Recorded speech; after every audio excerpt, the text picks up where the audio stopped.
হেদায়েতের কিতাব, আল্লাহর পক্ষ থেকে মানুষের জন্য আর কোনো কথা আসবে না, যা বলার সব আল্লাহ বলে দিয়েছেন। গতকাল এ বিষয় আমি আলোচনা করেছি, নিশ্চয়ই মনে আছে আপনাদের। কোরআন শরীফ, নবী করিম সাল্লাল্লাহু আলাইহি ওয়াসাল্লাম জাদুকর ছিলেন না, নাউযুবিল্লাহ। তিনি সাহের ছিলেন না, তিনি কাহেন ছিলেন না, তিনি শায়ের ছিলেন না, কবি নন, জাদুকর নন, গণক নন। তিনি জাদু করে, মেসমেরিজম করে, হিপনোটাইজ করে মানুষকে পথে আনেন নাই, মানব গোষ্ঠীকে পথে এনেছিলেন যা দিয়ে, সেটা হলো কোরআন শরীফ। সেটার নাম কি? এইটা দিয়েই নবী করিম সাল্লাল্লাহু আলাইহি সাল্লাম গোটা জাতিকে আকৃষ্ট করতে সক্ষম হয়েছিলেন এই কোরআন দিয়ে। কাফেররা এটা বুঝেছিল, প্রথমে তো মনে করেছে মুহাম্মদ সাল্লাল্লাহু আলাইহি সাল্লাম কোত্থেকে এগুলি পায় টায়, নানা রকমের চিন্তা ভাবনা করেছে, জেনে শিখায় নাকি, কেমনে পায়, বহুত চিন্তা ভাবনা করেছে। আর তারা দেখলো যে কোরআনের কাছে আসলেই মানুষ হেদায়েত হয়, এখন ঠেকানো যায় কেমনে, সেই জন্য তারা বহুত চেষ্টা করেছে। এমনকি কোরআন যাতে মানুষে শুনতে না পারে সেজন্য তারা আইনও পাশ করেছিল। কোরআন শুনতে যাতে মানুষ কোরআন শুনতে না আসে সেজন্য যে আইনটা পাশ করলো তারা, ওইটা আল্লাহ পাক কোরআন শরীফের মধ্যে উঠায় দিয়েছেন, যাতে করে পৃথিবীর মানুষেরা বোঝে যে কোরআনের আলোচনায়, কোরআন শোনায় বাধা নতুন কিছু নয়, আগেও ছিল। কি সিদ্ধান্ত তারা নিয়েছিল? আল্লাহ রাব্বুল আলামিন কোরআনে কারীমে কাফেরদের সিদ্ধান্তকে কোট করে দিলেন, যাতে করে দুনিয়ার মানুষ বুঝতে পারে। কাফেররা সিদ্ধান্ত নিল, وقال الذين كفروا لا تسمعوا لهذا القرآن والغوا فيه لعلكم تغلبون وقال الذين كفروا لا تسمعوا لهذا القرآن। কাফেররা সিদ্ধান্ত নিল কোরআন শরীফ শুনো না, কোরআন তাদের জন্য বিপদ, কোরআন শুনো না, কোরআনের কাছে যেও না, কোরআন যেখানে পড়া হয়, আলোচনা হয়, সেখানে বাধা দাও, সেখানে হইহুল্লোড় করো, চিৎকার দাও, ত্রাস সৃষ্টি করো, যাতে করে কোরআনের কাছে মানুষ না যাইতে পারে। এই সিদ্ধান্ত তারা নিয়েছিল। এই সিদ্ধান্ত নেওয়ার পরেও তারা মানুষকে কোরআনের কাছের থেকে দূরে সরাইতে পারে নাই। এলো হজের মৌসুম, নবী করিম সাল্লাল্লাহু আলাইহি ওয়াসাল্লামের প্রচার প্রসার তখনও হয়নি, রেডিও নাই, টেলিভিশন নাই, ছিল এগুলি? রেডিও নাই, টেলিভিশন নাই, পত্রিকা নাই, এক গ্রামের খবর আর এক গ্রামে যাইতে 2 দিন লাগে, এইরকমের অবস্থা ছিল। জি হ্যাঁ, টেলিফোনও নাই, মোবাইল তো ছিলই না। এই খবরগুলি মুহাম্মদ সাল্লাল্লাহু আলাইহি ওয়াসাল্লাম আল্লাহর নবী এবং তার কাছে কোরআন আসছে, এই খবরটা কেমনে পৌঁছাবে? হজের সময় লোকজন আসলো, বিভিন্ন জায়গা থেকে, বিভিন্ন দেশ থেকে লোকেরা আসছে। দেখেন প্রচারের কায়দাটা কি। আবু জাহেল প্রত্যেক তাবুতে তাবুতে গিয়ে বলেছে, আমাদের এইখানে একটা পাগল হয়েছে, জেনে ধরছে, দেয় নাম তার মুহাম্মদ, নাউযুবিল্লাহ। পাগল হয়েছে, জেনে ধরেছে, এই লোকটার কাছে কিন্তু যাবা না, এবং কি বলে তার শুনবাও না। মুহাম্মদ সাল্লাল্লাহু আলাইহি ওয়াসাল্লামের নাম রেডিও টেলিভিশন ছাড়াই ঘরে ঘরে আল্লাহ পৌঁছায় দিয়েছে। এখন এরা তো নাম জানতো না, পাগল দেখার একটা কিউরিসিটি তাদের মনের মধ্যে জাগলো, যে পাগল বলতেছে, আচ্ছা ঠিক আছে, পাগলটা কেমন দেখি। বলা হয়েছে, ওই যে দেখা যায় লোকটা কি যেন পড়তেছে, কাছে যাবা না, শুনবা না। সবাই কানে আঙ্গুল দিয়ে গেছে, নেতা বলেছে, শুনতে নিষেধ করেছে, শুনবো না। কিন্তু লোকটা, পাগলটা কেমন একটু দেখে আছে। যখন কাছে তারা গেছে, সুবহানাল্লাহ, চেহারা দেখে পাগল হয়ে গেছে। পাগল কি এইরকম সুন্দর চেহারা কি পাগলের হইতে পারে? নিশ্চয়ই পাগল নন। আমরাও তো দেখছি কত পাগল আমাদের দেশে আছে, মাথার চুলগুলো এলোমেলো থাকে, মোষ একটা একদিকে দাঁড়িয়ে আর একটা আরেকদিকে, জামা কাপড়ের কোনো পাত্তা থাকে না, এত সুন্দর চেহারা, নিশ্চয় পাগল নন। কি বলে শুনি না, কান থেকে আঙ্গুল বের করেছে। আল্লাহর নবী তেলাওয়াত করতেছিলেন, নবীজির তেলাওয়াত এদের কর্ণকুহর থেকে প্রবেশ করে হৃদয়ের গভীরে গিয়ে পৌঁছে গেল। আর কাফেরেরা বাইরের থেকে যারা এসেছিল তারা তাদের নিজেদের অজান্তে মুখ থেকে বেরিয়ে গেল, লা ইলাহা ইল্লাল্লাহু মুহাম্মাদুর রাসূলুল্লাহ। কোরআনে কারীমের বাধা যত দিতে চাইল, কোরআন ততই উদ্ভাসিত হতে থাকলো। এটা বাধা দিয়ে বন্ধ করা যায় না, কারণ জিনিসটা হচ্ছে আল্লাহ পাকের। এ কোরআন কার? আল্লাহ পাকের। মহান আল্লাহ রাব্বুল আলামিন কোরআনে কারীমের মধ্যে বলেছেন, ইউরিদুনা লিয়ুতফিউ নূরাল্লাহি বিআফওয়াহিহিম ওয়াল্লাহু মুতিম্মু নূরিহি ওয়ালাউ কারিহাল কাফিরুন। ওরা চায় মুখের ফু দিয়ে, কাফিররা চায় মুখের ফু দিয়ে আমার আলোকে, আমার দ্বীনকে নির্বাপিত করে দেবে, মিটায় দেবে দুনিয়া থেকে। আল্লাহ পাক বলেন, আমি আমার দ্বীনকে, আমার নূরকে পূর্ণতা দান করব, তাতে কাফের বেঈমানদের মনের মধ্যে যত অসহনীয় হোক, ওদের কলিজা যত জ্বলুক, আমি আমার দ্বীনকে পূর্ণতা দান করব, আমার নূর কেউ নিবাইতে পারবে না। সুবহানাল্লাহ ওয়া বিহামদিহি। শুধু মানুষ নয়, নবীজি বলেছেন, এই কোরআন আমি যখন জিনদের সামনে গিয়ে তেলাওয়াত করতেছিলাম, আমি যখন জিনদের সামনে, জিন সম্প্রদায়ের সামনে এই কোরআন যখন তেলাওয়াত করতেছিলাম, জিনরা এই কথা না বলে পারে নাই, ইন্না সামি'না কুরআনান আজাবা।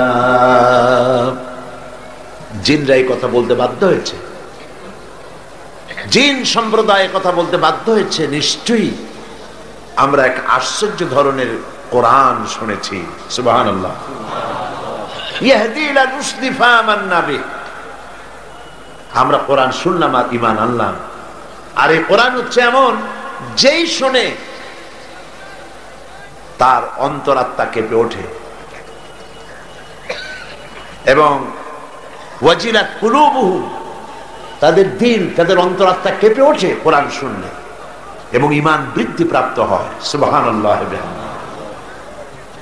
জিনরা যখন, জিন সম্প্রদায় আল্লাহ রাব্বুল আলামিনের নবীর মুখে যখন কোরআনে কারীমের তেলাওয়াত যখন শুনেছে, তখন তারা পড়েছে, একযোগে পড়েছে, লা ইলাহা ইল্লাল্লাহু মুহাম্মাদুর রাসূলুল্লাহ।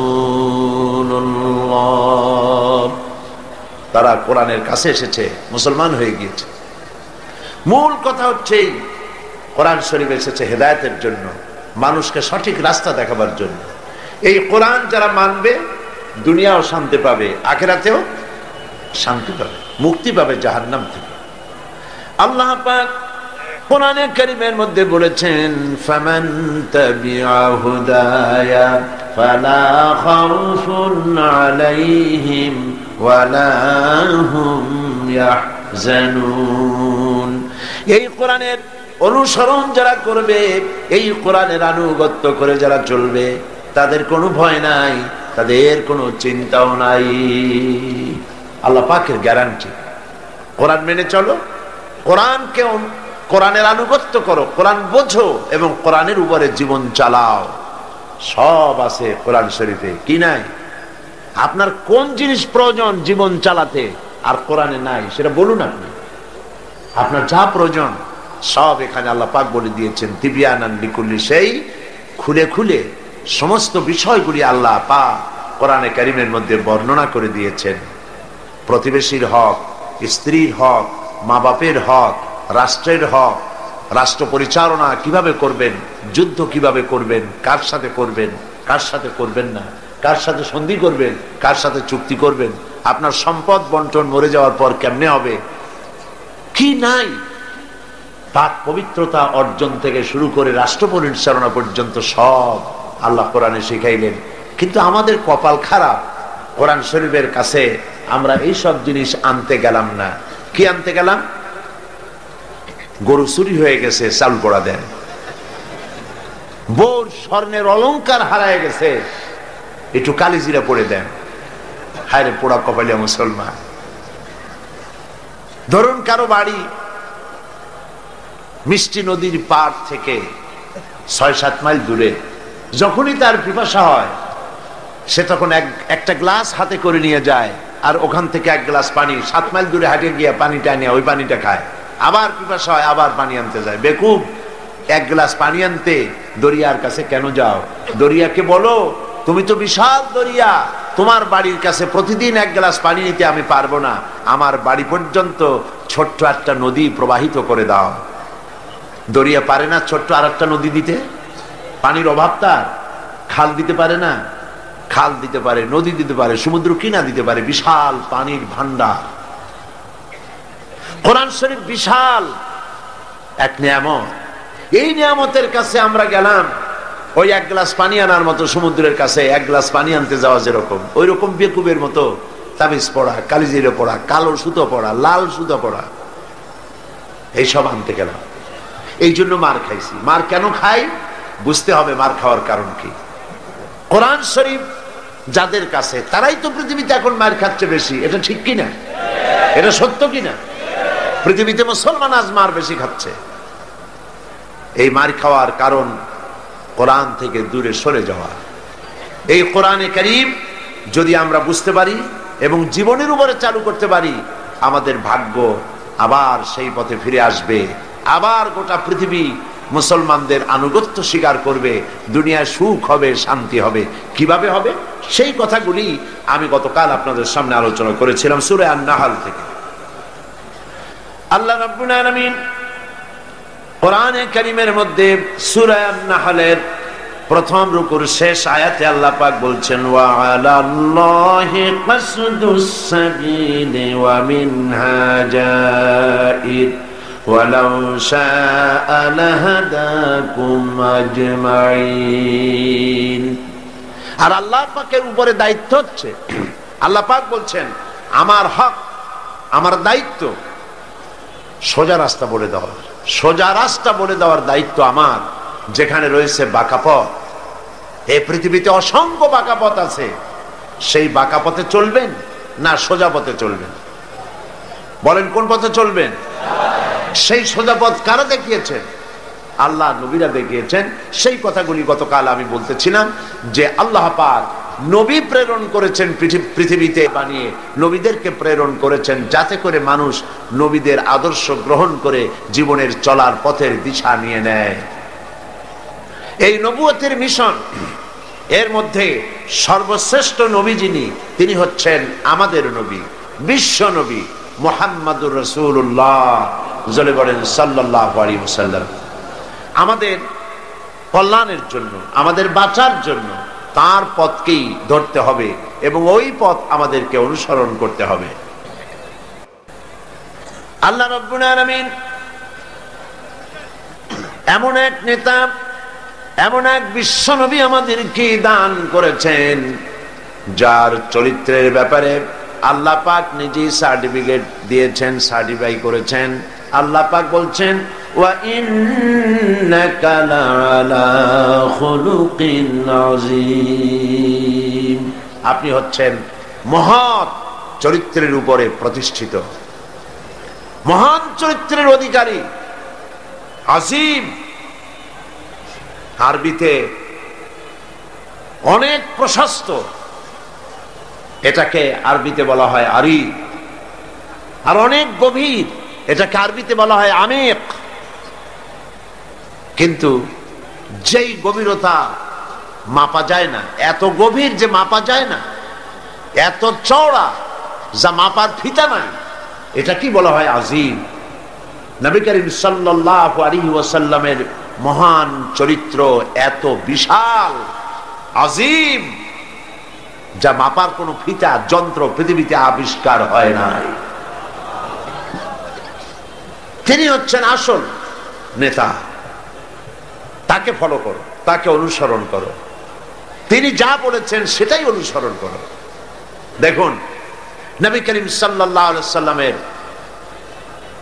চরিত্র, আখলাক, আখলাকের মেয়ার আল্লাহ কোন পর্যায়ে নিয়ে গিয়েছেন। যুদ্ধ করে তিনি ইসলাম প্রচার করেন নাই, তিনি ইসলাম প্রচার করেছেন ভালোবাসা দিয়া, মোহাব্বত দিয়া। সুবহানাল্লাহ বলেন। লোকেরা আকৃষ্ট হয়েছে তার ভালোবাসায়, তার মোহাব্বতে, তার উদারতায়। আপনারা বলতে পারেন বদর, ওহদ, খন্দক, তাবুক তাহলে হলো কেন? এই যে যুদ্ধগুলি হয়েছে, সমস্ত যুদ্ধগুলি ছিল ডিফেন্সিভ, আক্রান্ত হয়েছেন, নবী তার জবাব দিয়েছেন। কোন যুদ্ধ নিজে আক্রমণকারী হননি, আক্রান্ত হয়ে জবাব দিয়েছেন। নইলে মানুষের কাছে তিনি দ্বীন প্রচার করেছেন উদারতা দিয়ে, ভালোবাসা দিয়ে। মানুষকে তিনি বলতেন, যখন যে দাওয়াতের জন্য যারা বেরোতো তিনি তাদেরকে বলতেন ইয়াসসিরু ওয়ালা তুআসসিরু, বাশশিরু ওয়ালা তুনাফফিরু। মানুষকে ইসলাম দ্বীনকে সহজ করে বুঝাও, কঠিন করে বুঝায়ও না। মানুষকে জাহান্নামের ভয় দেখাইয়া দ্বীন থেকে সরায় দিও না। জান্নাতের সুসংবাদ দিয়ে দিয়ে মানুষকে দ্বীনের দিকে ডাকো। এই ছিল নবী করিম সাল্লাল্লাহু আলাইহি ওয়াসাল্লামের চরিত্র। তার আপনারা এই ঘটনা শুনেছেন, আমি মাহফিলে বলেছি। একবার এক ইহুদি মসজিদে নববীর ভিতরে পেশাব করে দিয়েছিল। সাহাবায়ে কেরাম অসন্তুষ্ট হলেন এবং তাকে শাস্তি দিতে চাইলেন। নবী করিম সাল্লাল্লাহু আলাইহি ওয়াসাল্লাম সাহাবীদের থামায় দিলেন, বললেন তার সবটা কাজ সারতে দাও। যদি মাঝপথে বাধা দেওয়া হয় তাহলে লোকটা অসুস্থ হয়ে পড়তে পারে। যখন কাজ শেষ হয়েছে, পেশাব শেষ হয়ে গিয়েছে, নবী করিম সাল্লাল্লাহু আলাইহি ওয়াসাল্লাম তাকে ডাকলেন এবং বললেন, তুমি যে কাজটি করেছো তুমি জানো এটা কোন জায়গা? সে বলল না, জানি না। নবী করিম সাল্লাল্লাহু আলাইহি ওয়াসাল্লাম বললেন, জায়গাটি হচ্ছে আমাদের ইবাদতের জায়গা। তোমাদের ইবাদতের জায়গায় যদি কেউ এই কামটা করত তাহলে তোমার কেমন লাগতো? খবরদার ভবিষ্যতে কখনো তুমি এই মসজিদের ভিতরে, উপাসনালয়ের মধ্যে, ইবাদতের জায়গার মধ্যে এই কামটা করবা না। ইহুদি বলল, আমি মনে করেছিলাম আপনি বুঝি বাদশাহ, রাজা বাদশাদের মতো। আমি যে অপরাধ করেছি এই অপরাধের শাস্তি তো হতে পারত, আপনার হুকুম দেওয়া লাগতো না, চোখের ইশারায় আমার মাথা মাটিতে এক গড়াগড়ি করত। আপনি তা করেন নাই, উত্তম ব্যবহার দিয়ে আমাকে বুঝাই দিয়েছেন, আমার বুঝতে মোটেও কষ্ট হয় নাই। আপনি আল্লাহ পাকের নবী, আমি আর কাফের ইহুদি রইলাম না, আমিও মুসলমান হয়ে গেলাম। লা ইলাহা ইল্লাল্লাহু মুহাম্মাদুর রাসূলুল্লাহ। নবী করিম সাল্লাল্লাহু আলাইহি ওয়াসাল্লাম সাহাবীদের দিকে তাকায় বললেন, ইন্নাকুম বুইসতুম মুয়াসসিরিন, তোমাদেরকে আল্লাহ পাক সহজ করার জন্য পাঠিয়েছেন, কঠিন করার জন্য পাঠান নাই। মানুষকে সহজ করো, বিষয়টি সহজ করে বুঝাও, মানুষকে ভালোবাসা। দ্বীন ওয়ান নাসিহা, দ্বীন হলো কল্যাণ কামনা করা, ভালোবাসা। নবী করিম সাল্লাল্লাহু আলাইহি ওয়াসাল্লামকে আল্লাহ পাক পাঠালেন, দায়িত্ব দিলেন তাকে দ্বীন বোঝাবার, তাওহীদ বোঝাবার, মানুষকে আখিরাত বুঝাবার, রিসালাত বুঝাবার, এই দুনিয়াকে কিভাবে পরিচালনা করবে সেই কথাগুলি বুঝাবার জন্য নবী করিম সাল্লাল্লাহু আলাইহি ওয়াসাল্লাম মানুষকে বলেছেন, মানুষকে বুঝাইছেন। আল্লাহর নবী, তার কাছে দলিল ছিল কোরআন।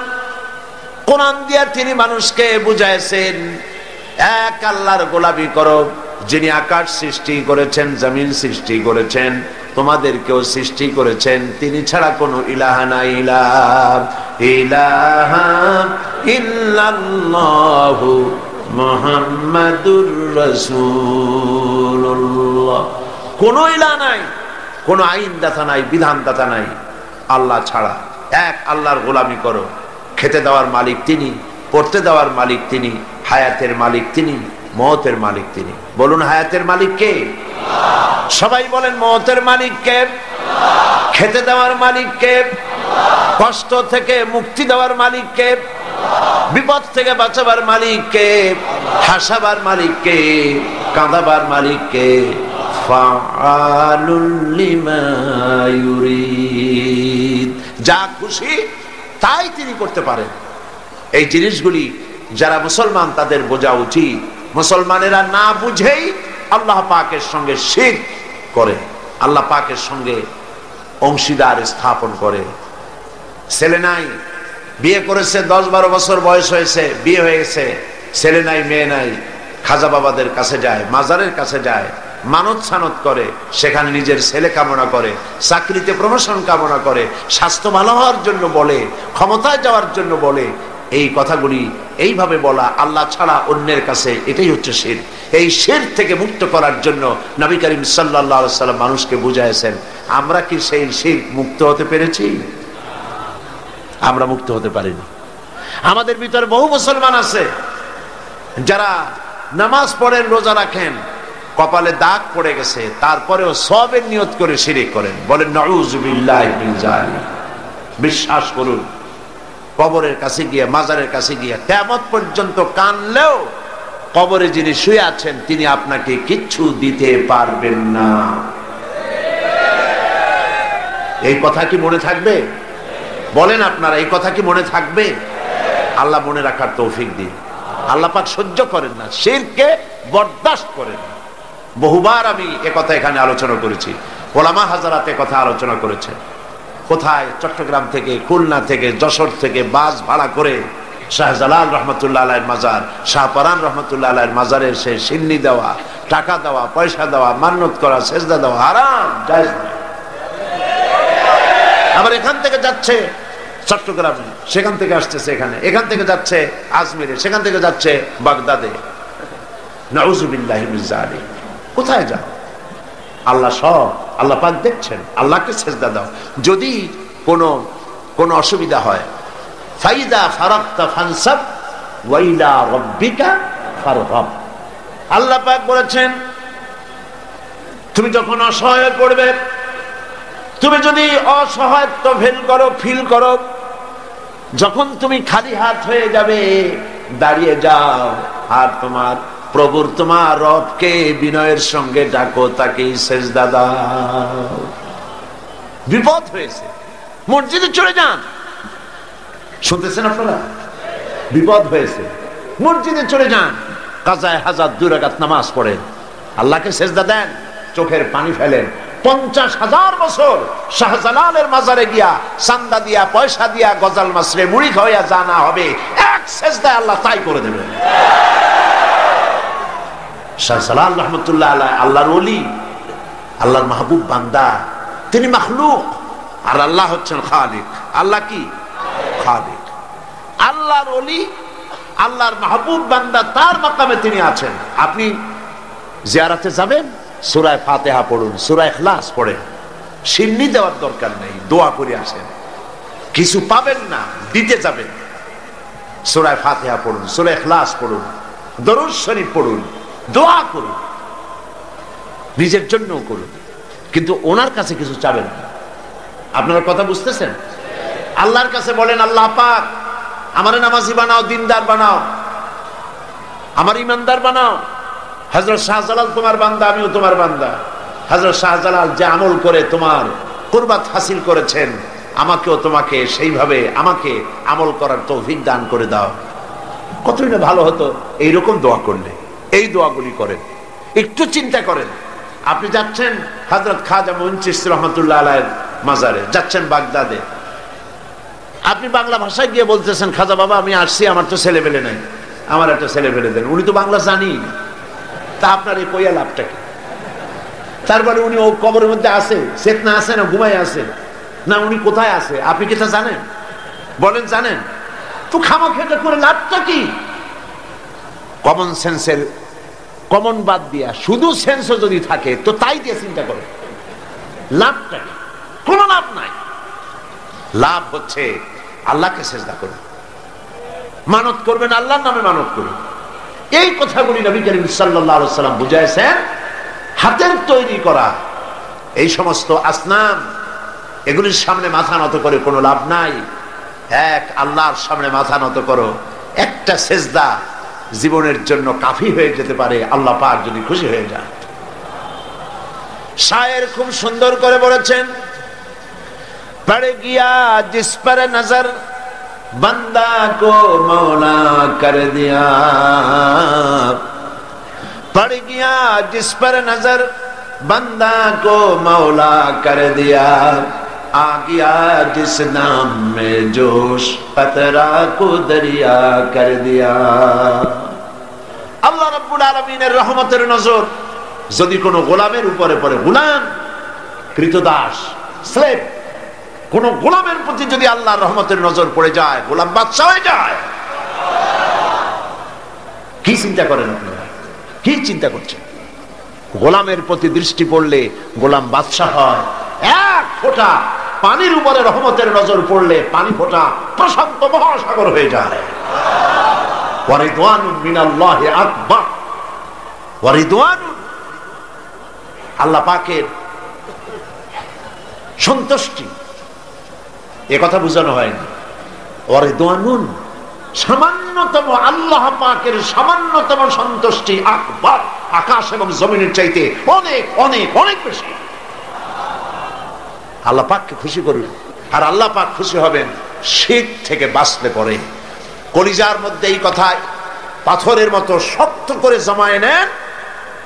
কোন পীর সাহেব জীবিত অথবা মৃত কেউ আমার ভাগ্য পরিবর্তন করতে পারবে না। আমার ভালো আমার মন্দ সবটা করতে পারবেন কে? এক আঙ্গুল আকাশের দিকে উঁচু করে বলেন, কে করতে পারবেন? জোরে বলেন, কে পারবেন? আরো জোরে বলেন, কে করতে পারবেন? আল্লাহ, আল্লাহ, আল্লাহ।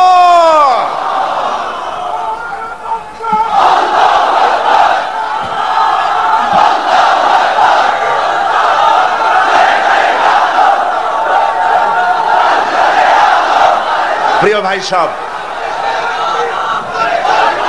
বাস্তব আমরা বহুত করেছি, আপনারাও বহুত শুনেছেন, কিন্তু কিসমত ভালো হবে না যতক্ষণ পর্যন্ত এই শিরক থেকে আমরা বাঁচতে না পারবো।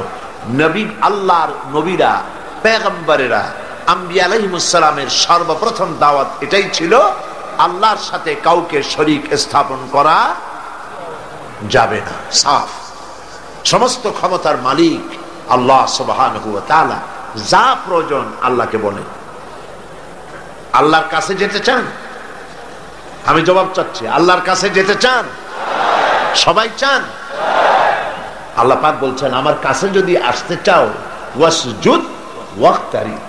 সুবহানাল্লাহ, ওয়াসজুদ ওয়াক্তারি, সিজদা দাও আর আমার কাছে এসে যাও। সুবহানাল্লাহ, সিজদা দিলেই কাছে আসবা, সেজদা ছাড়া কাছে আসা যাবে না। যত সেজদা দিবে ততই কাছে চলে আসবে। এই জন্য নবীজির কাছে প্রশ্ন করা হয়েছে, বান্দা আল্লাহর নিকটবর্তী হয় কখন? নবীজি বলেছেন, বান্দা যখন সেজদা দেয়, বান্দা একদম আল্লাহ রাব্বুল আলামিনের কাছে চলে যায়। সেজদা যখন দিবে চিন্তা করবেন, আল্লাহ পাকের কদম মোবারকের উপরে আমার মাথা রেখে দিলাম। কলিজা ঠান্ডা হয়ে যাবে এরকম একটা সেজদায়, কলিজা ঠান্ডা হয়ে যাবে একটা সেজদায়, মাথা উঠাইতে ইচ্ছা করবে না। যদি এই খেয়াল করতে পারেন যে আমার মাথা, আমি আমার আল্লাহ, আমার রব, আকাশ এবং জমিনের মালিক আল্লাহ পাকের পায়ের উপরে আমার মাথাকে ছেড়ে দিলাম। এটি হচ্ছে সেজদার ধরন। শিরক থেকে বাঁচতে হবে, এটাই নবীদের দাওয়াত ছিল। আল্লাহ পাক বলছেন, সোজা রাস্তা বলে দেওয়ার, ও আলাল্লাহি কাসদুস সাবিল, সোজা রাস্তা বলে দেওয়ার দায়িত্ব আমার। এ হলো সেই সোজা রাস্তা, যেই রাস্তায় আল্লাহরে পাওয়া যাবে। নবীজি মক্কা নগরীতে 13টি বছর নবুয়ত পাওয়ার পর 13টি বছর ধরে এই দাওয়াতগুলি দিয়েছিলেন। তাইমি স্বার্থবাদীরা সহ্য করতে পারে নাই বলি নবীকে মারধর করেছিল। নবীজি তিনি বলেন নাই এই মক্কার আমি ক্ষমতাধর হব, আমি মক্কার মালিক হব, সোনা চাই, দানা চাই, টাকা চাই, পয়সা চাই, বলেন নাই। তিনি শুধু এই কথাগুলি বলেছেন, এক আল্লাহর গোলামি করো। এই কথাই তারা বরদাস্ত করতে পারে নাই বলে আবু জাহাল, আবু লাহাব, কাফের বেঈমানগুলি আবু তালিবের কাছে গিয়ে যখন প্রস্তাব করেছিল মুহাম্মদ সাল্লাল্লাহু আলাইহি সাল্লামকে বলেন লা ইলাহা ইল্লাল্লাহ দাওয়াত যেন না দেন, এর বিনিময়ে টাকা পয়সা সোনা দানা যা চাই সব দেব। হুজুরের কাছে প্রস্তাব এলো, নবী করিম সাল্লাল্লাহু আলাইহি সাল্লাম বলেন চাচাজি ওরা যেটা দিতে পারি সেটা তো স্বাভাবিক, যেটা দিতে পারবে না তাও যদি দিতে পারে, যেমন আকাশের সূর্যটা ধরে এনে ওরা যদি আমার ডান হাতে তুলে দেয়, আকাশের পূর্ণিমার চাঁদ ধরে এনে যদি আমার বাম হাতে তুলে দেয়, এর বিনিময়ে এক মুহূর্তের জন্য তাওহীদের দাওয়াত বন্ধ করে দেব না। আমি আসছি তো এই কাজ করার জন্য, তাওহীদ তাওহীদ প্রতিষ্ঠার জন্য। মানুষের চিন্তা চেতনা সব ঘুরাইয়া আল্লাহর দিকে। কার দিকে? আগুনের দিকে নয়, মূর্তির দিকে নয়, কোন মানুষ কোন ব্যক্তির দিকে নয়, চেহারা ঘুরাইয়া ডাইরেক্ট আল্লাহর দিকে করার জন্যই আল্লাহ পাক নবীদেরকে প্রেরণ করেছিলেন। এগুলি ছিল নবীদের দাওয়াত। 13 বছর এই কাজ তিনি করলেন। এখন এসেছে আল্লাহ পাকের। গতকাল আমি প্রশ্ন করেছিলাম জমিন কার, মানুষ কার, বাতাস কার, আকাশ কার? কি বলছিলেন? সেই আল্লাহর আইনকে ইমপ্লিমেন্ট করার জন্য একটা রাষ্ট্র শক্তি দরকার। সেই রাষ্ট্র শক্তি, রাষ্ট্রীয় পাওয়ার আনার মতো যোগ্যতা সম্পন্ন, চালাবার মতো যোগ্যতা সম্পন্ন লোক দরকার। আল্লাহ পাক 13 বছর বসে সেই লোক নবী করিম সাল্লাল্লাহু আলাইহি সাল্লামকে দিয়ে তৈরি করালেন। আল্লাহর সিস্টেম ভিন্ন, যে যা পারে না আল্লাহ তারে তা দিয়ে তা করানো না। ইউসুফ আলাইহিস সালামকে ফট করে যদি আল্লাহ মিশরের প্রেসিডেন্ট বানাই দিতেন, তাহলে রাষ্ট্র তিনি চালাইতে পারা তার পক্ষে কষ্টকর হয়ে যেত। এই জন্য দেখেন আল্লাহর টার্গেট হলো ইউসুফ আলাইহিস সালামকে কি বানাবেন? বুঝেন না কথা? প্রেসিডেন্ট বানাবেন। কোন জায়গায়? মিশরের প্রেসিডেন্ট বানাবেন। এখন রাষ্ট্র চালাবার জন্য যে জ্ঞান দরকার, রাষ্ট্র পরিচালনার জন্য যে অভিজ্ঞতা দরকার, সে অভিজ্ঞতা প্রয়োজন ছিল। 11 ভাই এসে ইউসুফ আলাইহিস সালামকে ফালাই দিল ছোট্টবেলায় কুয়ার মধ্যে। ওরা মনে করেছিল যে কুয়ার মধ্যে ফালাই দিলাম এর মধ্যে মরে যাবে, ভূত মরে শেষ হয়ে যাবে। কিন্তু ওরা ঠিক পায় নাই যেটা একটি টানেল, এটি একটি সুড়ঙ্গ। সুড়ঙ্গের এক মাথা দিয়ে ইউসুফ আলাইহিস সালামকে ফালাইছে 11 ভাই, আর এক প্রান্ত দিয়ে আর এক মাথা দিয়ে আল্লাহ তারে উঠাইয়া মিশরের সিংহাসন পর্যন্ত পৌঁছায় দিলেন। এই রাষ্ট্র ক্ষমতায় যাওয়ার আগ পর্যন্ত রাজ পরিবারে তিনি তাকে রাখা হয়েছে। রাষ্ট্র পরিচালনা কেমনে করে তা তিনি নিজের চোখে দেখেছেন, আর নিজের চরিত্র বলে সব তিনি দখল করেছেন। সুতরাং রাষ্ট্র পরিচালনার জন্য লোক দরকার। হঠাৎ করে কিছু লোক রাষ্ট্র যদি তাদের হাতে দেওয়া যায়, দেশ চালাইতে জানে না, একটা ইউনিয়ন চালাইতে পারে না, একটা থানা চালাইতে পারে না, অভিজ্ঞতা লাগবে তো। আমার নিয়ে যদি আপনারা বলেন যে এত লম্বা লম্বা বক্তৃতা করেন, কোর্টে একটা আসামি খালাস করার জন্য উকিলের মতো আর্গুমেন্ট করেন, আমার তো কান্দা ছাড়া পথ থাকবে না, কারণ আমি তো এই বিষয়ে জানি না। ঠিক কিনা বলে? একজন ডাক্তারকে তাকে যদি বলা হয় যে হাফিজি মাদ্রাসায় গিয়া আপনি একটু হাফিজি পড়ান, কোরআন শরীফ পড়ান, উনি হাফেজ যদি না হন, পারবেন? সেটা পারবেন না। এই জন্য রাষ্ট্র পরিচালনা করার জন্য জমিন আল্লাহর, আইন চলবে আল্লাহর।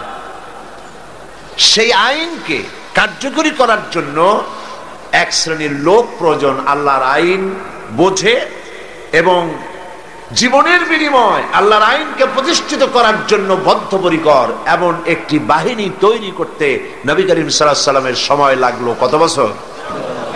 13 বছর। 13 বছর ধরে এই লোকগুলিকে তৈরি করে তিনি প্রস্তুতি নিয়েছেন। তিনি জানেন না সামনে কি হবে, পরিকল্পনা তো করছেন আরেকজন, পরিকল্পনা হচ্ছে আরেক জায়গায়। কে করতেছেন পরিকল্পনা? আল্লাহ সুবহানাহু ওয়া তাআলা। নবীজি ঘুমিয়ে আছেন, গভীর রাত্রে হযরত জিবরিল আমিন এসে বলছেন, আল্লাহর নবী, আল্লাহ পাক অর্ডার করেছেন আজকের রাতেই মদিনায় হিজরত করবেন। আপনার ঘরের চতুর্দিকে কাফির বেঈমানেরা দাঁড়ানো, সকাল হওয়ার সঙ্গে সঙ্গে তারা আপনাকে মেরে ফেলবে। নবীজি ঘুমের থেকে জেগে হযরত আলীকে ডেকে বললেন, আলী, আমার বিছানায় ঘুমায় থাকো, আল্লাহর হুকুম হয়েছে আমি মদিনায় চললাম, আমার কম্বলটা মুড়ে দিয়া তুমি ঘুমায় যাও। হযরত আলী বলেন, ইয়া রাসূলুল্লাহ, আপনার বিছানায় আপনার চাদর মুড়ি দিয়া ঘুমিয়ে থাকবো। সকাল বেলায় কাফির বেঈমানেরা এসে আপনার বিছানার উপরে আপনার চাদর গায়ে দেওয়া অবস্থায় আমাকে মুহাম্মদ সাল্লাল্লাহু আলাইহি সাল্লাম মনে করে আমাকে কেটে টুকরা টুকরা করে বিদায় করে দেবে। আমার মনের মধ্যে কোনো দুঃখ হবে না, কষ্ট হবে না, বরং তৃপ্তি এটাই হবে যে আমি আলীর জীবনের বিনিময়ে আল্লাহর নবী বেঁচে আছেন। নবীজি ঘরের থেকে বেরোলেন, চতুর্দিকে কাফের দাঁড়ানো, হাতে এক মুষ্টি বালু নিলেন, বালুগুলি নিক্ষেপ করলেন। কাফের দাঁড়ানো চতুর্দিকে বালু চলে গেল চতুর্দিকে, এদের চোখের মধ্যে গিয়ে ঢুকলো। কাফেরেরা চোখ জ্বলতে লাগলো। এই ফাঁকে আল্লাহর নবী বেরিয়ে গেলেন, কাফেররা দেখলোই না কে কখন বেরিয়ে কোথায় গেল। মহান আল্লাহ রাব্বুল আলামিন পরবর্তী সময় নবীজিকে এই কথা স্মরণ করিয়ে দিয়ে বলেছেন, ওয়ামা রামাইতা ইয রামাইতা ওয়ালাকিন্নাল্লাহা রামা।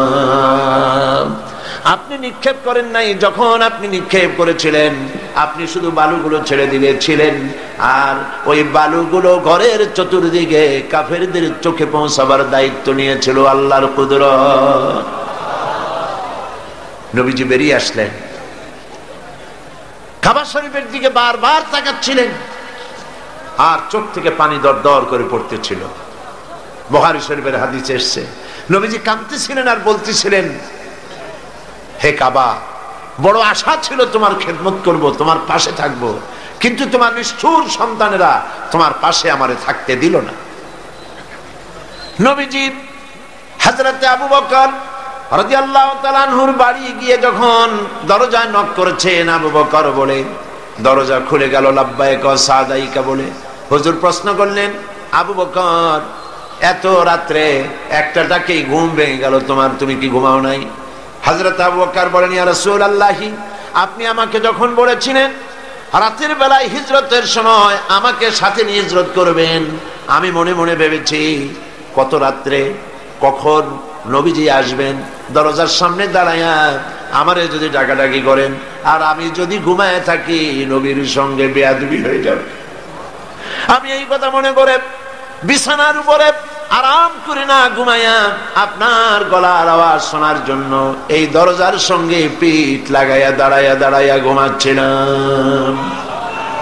হযরতে আবু বকর রাদিয়াল্লাহু তাআলা আনহুকে সঙ্গে করে নিয়ে নবীজি মিসফালার ভিতর দিয়া মদিনার রাস্তা ছেড়ে উল্টা দিকে গেলেন। মিসফালার ভিতর দিয়া জাবালে কেদোয়ার উপর দিয়া জাবালে সুরে গিয়া পৌঁছলেন। ফজরের রক্ত হয়ে গেল, ভেতরে নিয়ে আশ্রয় নিলেন গুহার মধ্যে। কাফেরেরা সকালবেলা এলো, একজন বলে ভিতরে আসছে আর একজন বলে নাই। হযরত আবু বকর বলছেন, ইয়া রাসূলুল্লাহ, ধরা পড়ে গেছে, বাঁচার আর উপায় নাই। আল্লাহর নবী তখন কি বলেছিলেন কোরআন শরীফে আল্লাহ পাক তার শোনায় দিয়েছেন। নবীজি বললেন, ইয ক্বালা লিসাহিবিহি লা তাহজান ইন্নাল্লাহা মা'ানা। আল্লাহ পাক কোরআন শরীফের কথা উঠাই দিলেন।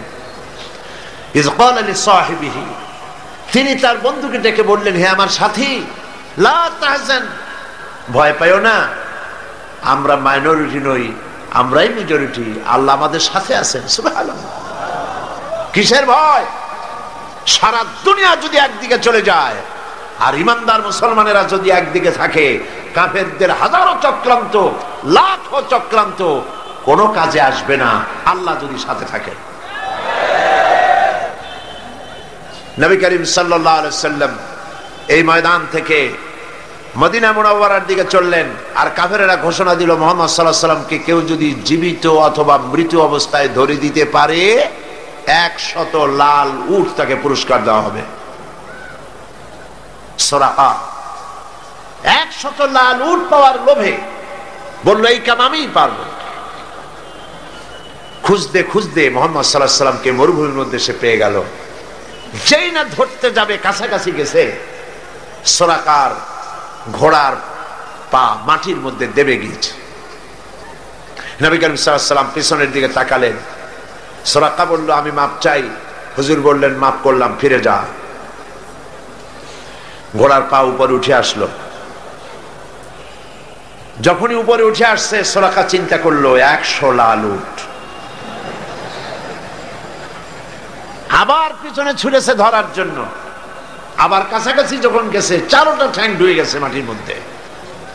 বলছে, মুহাম্মদ সাল্লাল্লাহু আলাইহি ওয়াসাল্লাম, মাপ চাই, ভুল করেছি, মাফ করে দাও। হুজুর ফিরে তাকিয়ে বললেন, দিলা করে ফিরে যা। আবার ঘোড়া উপরে উঠে আসলো। ফিরবে, আবার চিন্তা করলো 100 লাল উট। কি খারাপ মানুষ, চিন্তা করে। আবার পিছনে পেছনে গেছে। এইবার কাছাকাছি গিয়ে ধরবো অবস্থা যখন হয়েছে, ঘোড়ার 4টা ঠ্যাং, ওর নিজের পা, ঘোড়ার পেট আস্তে আস্তে মাটির মধ্যে গাড়া শুরু হয়ে গেছে। বলছে, মুহাম্মদ সাল্লাল্লাহু আলাইহি ওয়াসাল্লাম, ক্ষমা চাই, আমারে মাফ করে দেন। নবীজি বললেন, মাফ করে দিলাম। উপরে যখন উঠে আসছে, ঘোড়ার পা শুদ্ধ। হুজুর তাকিয়ে বললেন, সুরাকা, এখনো কি তোর বিশ্বাস হয় না যে আমি আল্লাহর নবী? সুবহানাল্লাহ।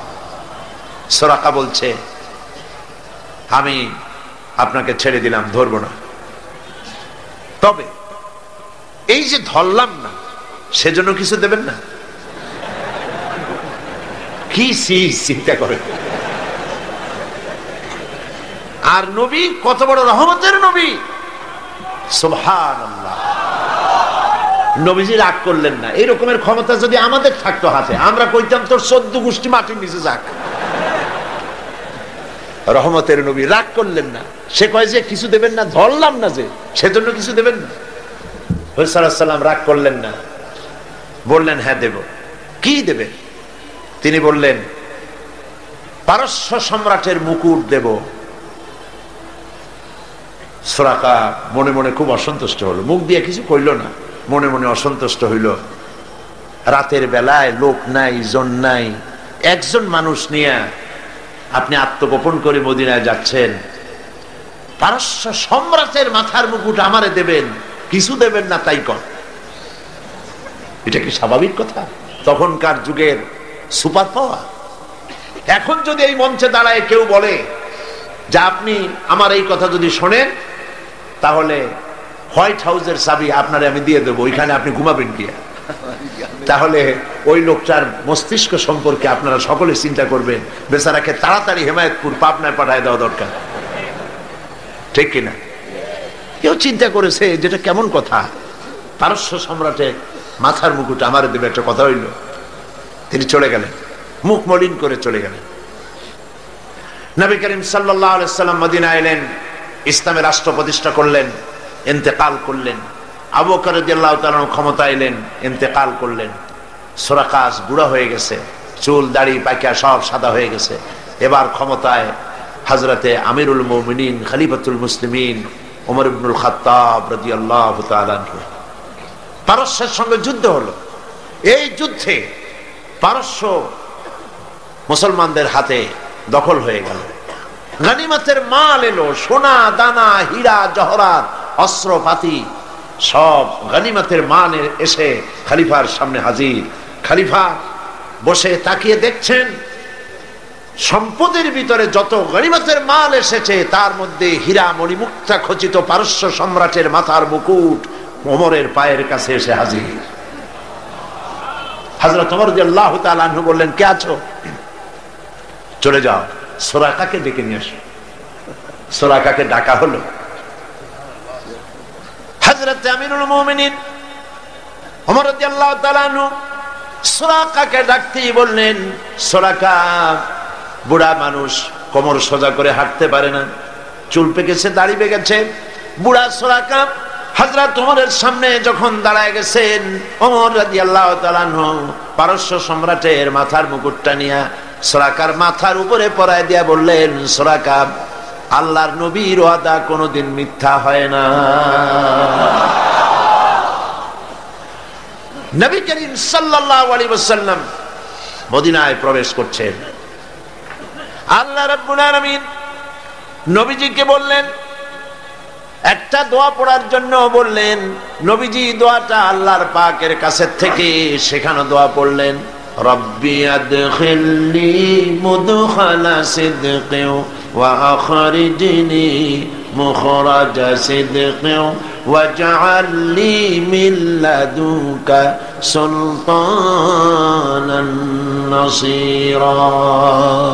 আয় আল্লাহ, সত্যের সাথে আমাকে প্রবেশ করাও, সত্যের সাথে আমাকে বের করো, আর তোমার পক্ষ থেকে সুলতানে নসীর আমাকে দান করো। দুনিয়ার সমস্ত মুফাসসিরিনে কেরাম একমত, সুলতানে নসীর এর অর্থ হলো রাষ্ট্র ক্ষমতা। সুবহানাল্লাহ বলেন। আল্লাহ তুমি আমারে রাষ্ট্র ক্ষমতা দান করো। আল্লাহ শিখাই দিলেন, কারণ রাষ্ট্র ক্ষমতা হাতে না পেলে আল্লাহর আইনকে কার্যকরী করা যায় না, ঠিক কিনা? রাজ্য চলে রাজার চালে, রাজা যেমন হয় রাজ্য তেমন চলে। নিচের পানি উপরে যায় না, উপরের পানি নিচে আসে। কাজী রাষ্ট্রে যদি ইসলাম থাকে, রাষ্ট্রীয় ক্ষমতায় যারা থাকেন ওনারা যদি ইসলাম ভালোবাসে, তাহলে এই ইসলাম সর্বত্র ছড়িয়ে পড়ে।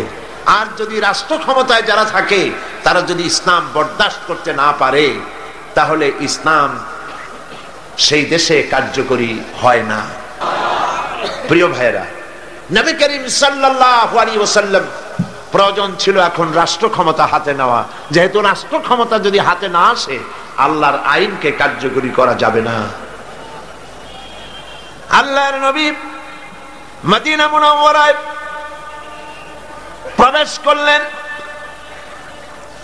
মদিনা মুনাওয়ারায় গিয়ে দিন কায়েম করলেন, কোরআনের রাজ কায়েম করে দিলেন। সংবিধানের নাম হলো কোরআন শরীফ। সংবিধানের নাম কি? কোরআন শরীফ। মুসলমানেরা একথা মনে প্রাণে ভালো করে বুঝে নিতে হবে, মানুষের তৈরি করা কোন আইন, এমন কোন আইন মানা যাবে না যে আইন মানলে পরে আল্লাহর আইনের সঙ্গে নাফরমানি হয়ে যায়। কথা বুঝে আসছে? আইন মানবো কার? আল্লাহ পাকের। এই কোরআন তাবিজের কিতাব নয়, এটা তদবিরের কিতাব নয়। এই কোরআন পড়ানো হয় মাদ্রাসায়, বলেন আলহামদুলিল্লাহ। আলেম তৈরি হয় মাদ্রাসায়, আর এই জন্যই মাদ্রাসাগুলিতে সন্ত্রাস হয় না। সেই সন্ত্রাসের বদনাম এখন দেওয়া হচ্ছে আলেমদের উপরে। যেখানে যে ঘটনা ঘটে আলেমদেরকে দায়ী করা হয়, কারণ আলেম থাকলেই বিপদ। আলেম যদি থাকে, এই শহরে যদি মহিলারা উলঙ্গ নাচ, মহিলাদের বেপরোয়া নাচ, জুয়া ইত্যাদি যদি হয়, মদ, জেনা, ব্যভিচার শহরে যদি সমানে হয়, প্রথম বাধা দেবে কারা? আলেমরা। আলেমরাই সেই জন্য শত্রু। বলগাহীন আধুনিক সভ্যতা প্রচারে প্রসারে বাধা দেয় আলেমেরা, সেই জন্য আলেমরা শত্রু। এরা প্রগতির অন্তরায়। ওরা প্রগতি মনে করে গতিমাত্রই যে প্রগতি নয়, সে কথা দুর্গতিবাদীরা বোঝে না। ওরা তো প্রগতিবাদী না, ওরা হলো দুর্গতিবাদী। কি বাদী? দুর্গতিবাদী। কারণ ওদের পরিণতি হলো জাহান্নাম। পরিণতি কি? জাহান্নাম। মেয়ে লোককে বেপর্দা করাই প্রগতি নয়, নাচ গান অশ্লীল সিনেমা ইত্যাদি প্রগতি নয়, এগুলি দুর্গতি। আর এর লাস্ট ডেস্টিনেশন হচ্ছে জাহান্নাম। এই কথাগুলি মাদ্রাসায় শেখানো হয় পৃথিবীতে সব জায়গায়। সেই মাদ্রাসাগুলি বন্ধ করার জন্য পরিকল্পনা গ্রহণ করছে পৃথিবীতে ইসলাম বিরোধী শক্তিগুলো। আজ কলকাতায় আমেরিকান সেন্টারে কারা হামলা করলো, সেজন্য বাংলাদেশকে দায়ী করা হচ্ছে। বাংলাদেশের এমন কোন দুঃখ পড়ে নাই যে বাংলাদেশ এই কাম করবে। বাংলাদেশ সন্ত্রাস বিরোধী স্টেট। আলহামদুলিল্লাহ বলে। আমরা সন্ত্রাসকে বরদাস্ত করি না, সহ্য করি না। সন্ত্রাসকে আমরা মানি না। সন্ত্রাস যে আমরা পছন্দ করি না, মানি না, তার প্রমাণই হলো 1 অক্টোবরের চার দলীয় জোটকে মহাবিজয় করাই হচ্ছে সন্ত্রাস। এই দেশের মানুষ পছন্দ করে না।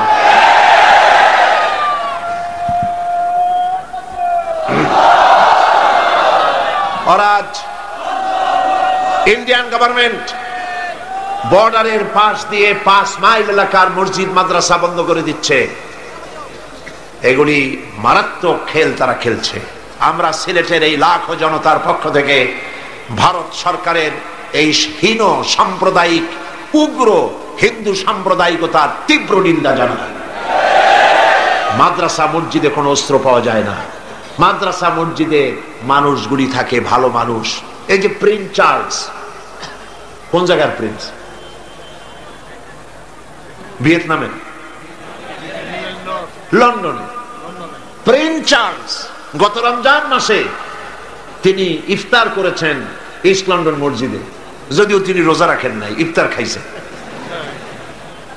ওইখানে তিনি বক্তৃতা করেছেন ইস্ট লন্ডন মসজিদে।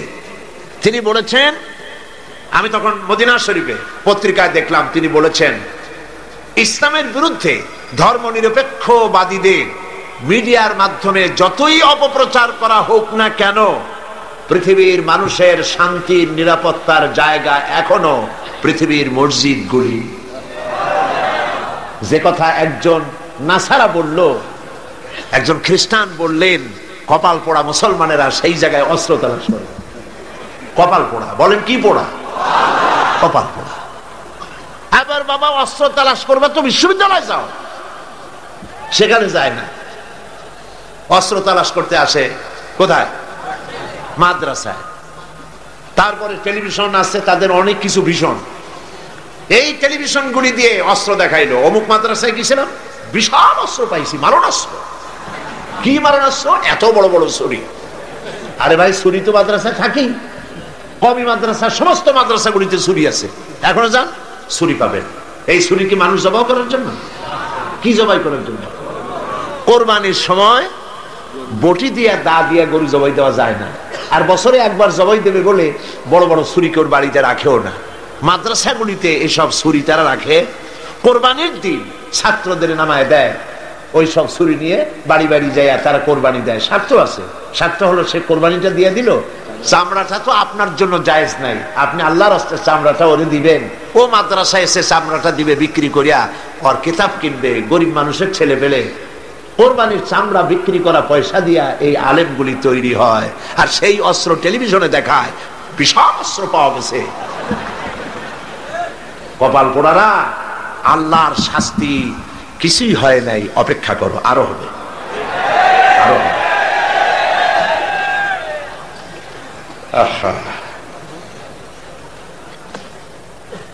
এখনো আদব কায়দা কোথায় বেশি? আপনি যান, আমার কথা আন্দাজে বিশ্বাস করবেন না।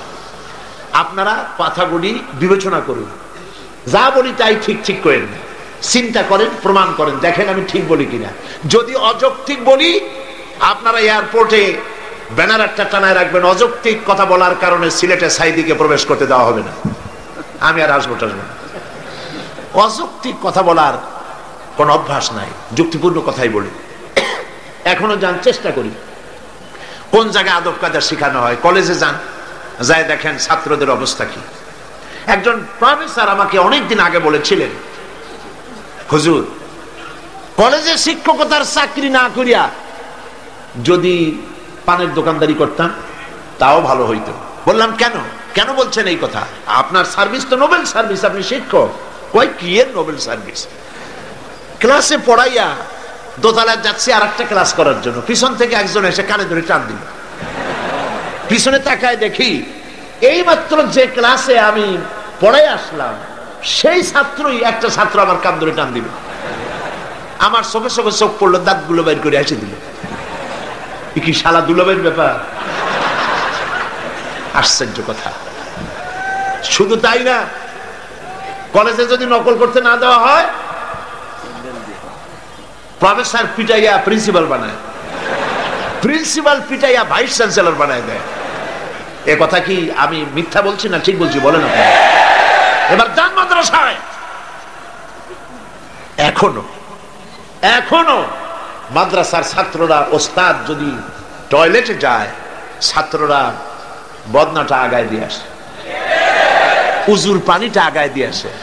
যান, এই যে কাজীর বাজার মাদ্রাসা আছে, কাজীর বাজার মাদ্রাসা আছে না একটা, কাজীর বাজার মাদ্রাসা, ফুলতলি পীর সাহেবের মাদ্রাসা, তারপরে এই যে কি শাহজালাল রহমতুল্লাহ দরগার মাদ্রাসা, পাঠানটুলি মাদ্রাসা, যান ভিজিট করেন।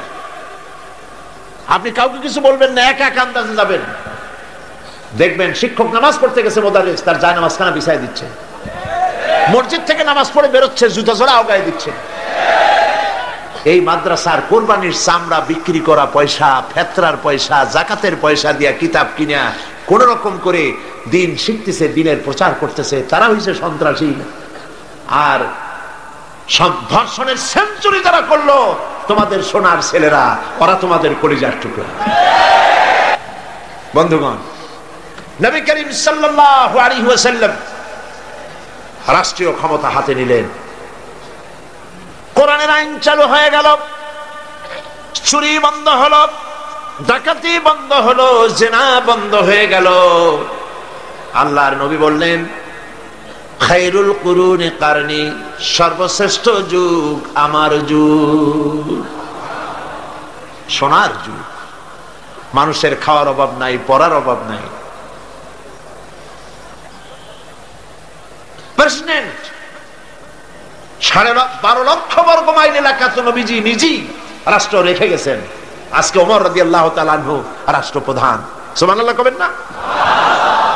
উট চড়াইতো, মেষ চড়াইতেন যিনি, আজকে তিনি রাষ্ট্রপ্রধান, অর্ধেকটা পৃথিবীর প্রেসিডেন্ট। একটার পর একটা রাজ্য জয় হচ্ছে। রোম সম্রাট তার বর্ষিয়ান গোয়েন্দা বিভাগের প্রধান তাকে পাঠায় দিল, দেখো তো অবস্থা তো কাহিল মনে হয়, ক্রমেই যেভাবে রাষ্ট্র দখল হচ্ছে ইসলামের হাতে, কবে না জানি আমার রোমও চলে যায়, কবে না জানি আশেপাশের দেশগুলিও চলে যায়। দেখে আসো ওমরের সিংহাসনটা কেমন, সেনাবাহিনী কেমন, তার স্বাস্থ্য কেমন, লোকটা কেমন। দেখো, গোয়েন্দা বিভাগের প্রধান গেলেন কারে দেখতে? ওমর রাদিয়াল্লাহু তাআলা। মদিনায় অনেকদিন হাঁটে আসছে না কিসে আসছে আল্লাহই জানে, তখনকার যে পদ্ধতি ছিল ওইভাবে আসছে। আয়েশা মদিনায় ঢুকে জিজ্ঞেস করছে, আইনা মালিকুকুম, তোমাদের রাষ্ট্রপ্রধান, তোমাদের রাজা কই? সাহাবায়ে কেরাম জবাব দিলেন, আমাদের জন্য কোনো রাজা হয় না, বাল্লানা আমির, আমাদের জন্য একজন আমির হন। সে আমির হচ্ছেন ওমরে ফারুক রাদিয়াল্লাহু তাআলা আনহু। গোয়েন্দা বিভাগের প্রধান বললেন, আমি তার সঙ্গে দেখা করতে চাই, তার সিংহাসন কই? ওনারা বললেন, ওনার কোনো সিংহাসন নাই, আমাদের সাথে মসজিদে এক জায়গায় বসে, আলাদা কোনো চেয়ারও নাই, বালিশও নাই, খাতাও নাই, এই এমনি আমাদের মাঝেই বসে। কোথায় তিনি? তারা জবাব দিলেন, কোথায় তা ঠিক করে বলতে পারবো না, তবে শুনেছি ওনার উট হারায় গেছে, উট তালাশ করতে গেছে।